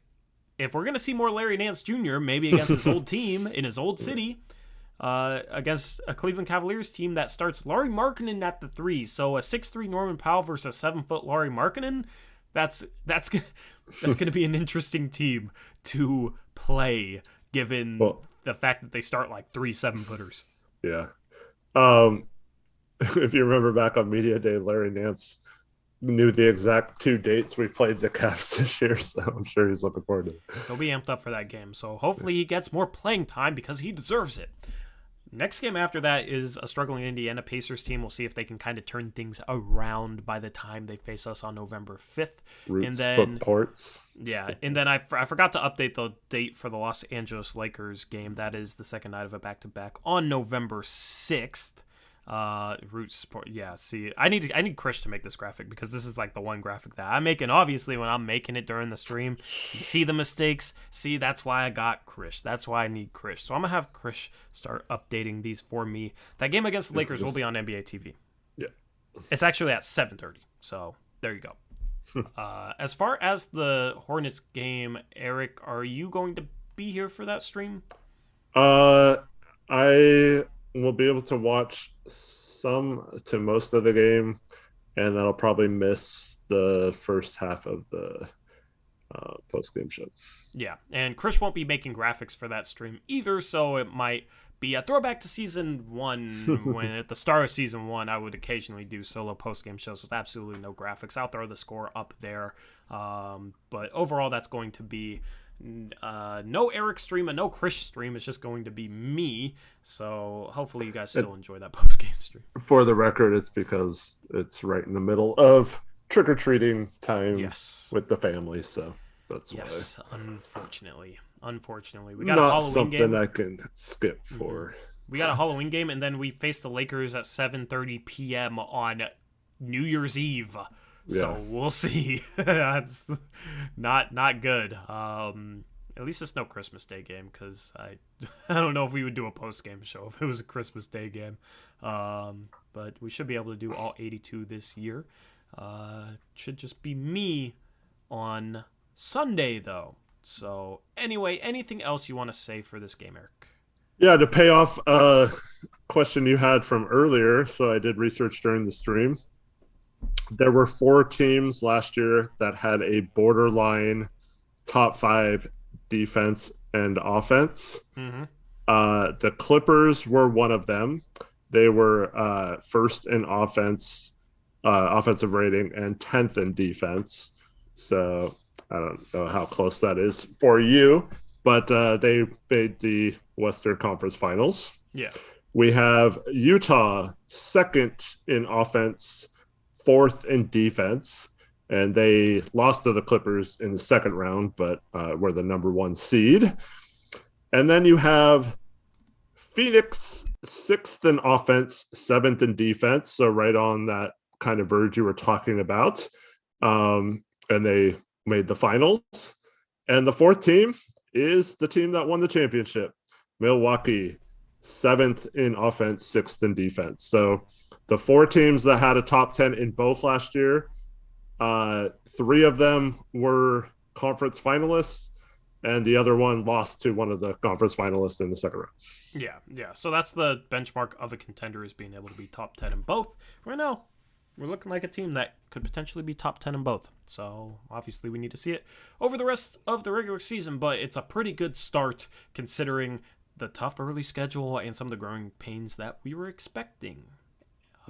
Anyway, anything else? That's a good poll. That's a good stat poll there. Anything else that you want to say about the game before I sign off? No, I apologize to people who are looking forward to us watching the Chauncey interviews. Maybe on nights we don't have that opportunity, maybe we'll find a way to have a reaction video or something to that on Twitter or something. But thank you everyone for tuning in. Another fun stream, another fun victory. How nice is it that we didn't have the pattern continue? loss win, right? We broke the pattern, and hopefully it's the start of a new pattern from here on out. Like I mentioned, after the Phoenix game and after last Wednesday's game, hopefully when we play well, we use that as a stepping stone to playing better, not getting complacent and thinking we've arrived at any point. Yeah, agree with that. So the first step of that is having a better road performance than we did in our only road game this year. That's coming up Sunday against the Charlotte Hornets, early tip time at 4 p.m. I will have you covered with the postgame show going live at 6:30 p.m. The audio of the stream will be on Spotify, so if you missed any portion of this 2.5-hour stream, then you can go back and listen to it on Spotify, on the go, and all of that. With that, nothing else left to plug other than Eric dropped an article earlier today. Is that what you wanted to plug? Yeah. So check out, here, let me get the link real quick. So I'm going to do a weekly segment called Blazers Roses and Rain, and thanks to Chris for the cool picture today. I like that picture too. Yeah, it looks sweet on the website. Mm-hmm. So just gonna kind of have a weekly article, or it might not always be me, but weekly article in which we talk about some of the things that are going well for the Blazers or coming up roses, and some of the things that are kind of gloomy or rainy for them as well. And I try to get at least 3 things each week. So look for that article if you care about reading some other Blazer content. Yep. That picture does look sick on the website. You ain't lying. Mm-hmm. So yeah, other than that, that's a wrap for this post-game show. I appreciate everybody that donated tonight, and I appreciate everybody that made us a part of their Friday night. Post-game streams have been popping to start this season, and we appreciate you guys for engaging with us and supporting us and everything that you do for the community. Anyway, that's going to be a wrap for this one. I'll catch you guys on Sunday. Eric will catch you guys on Monday. Until then, have a good Friday night. Have a good Saturday. Until next time, as always, peace out. Go Blazers.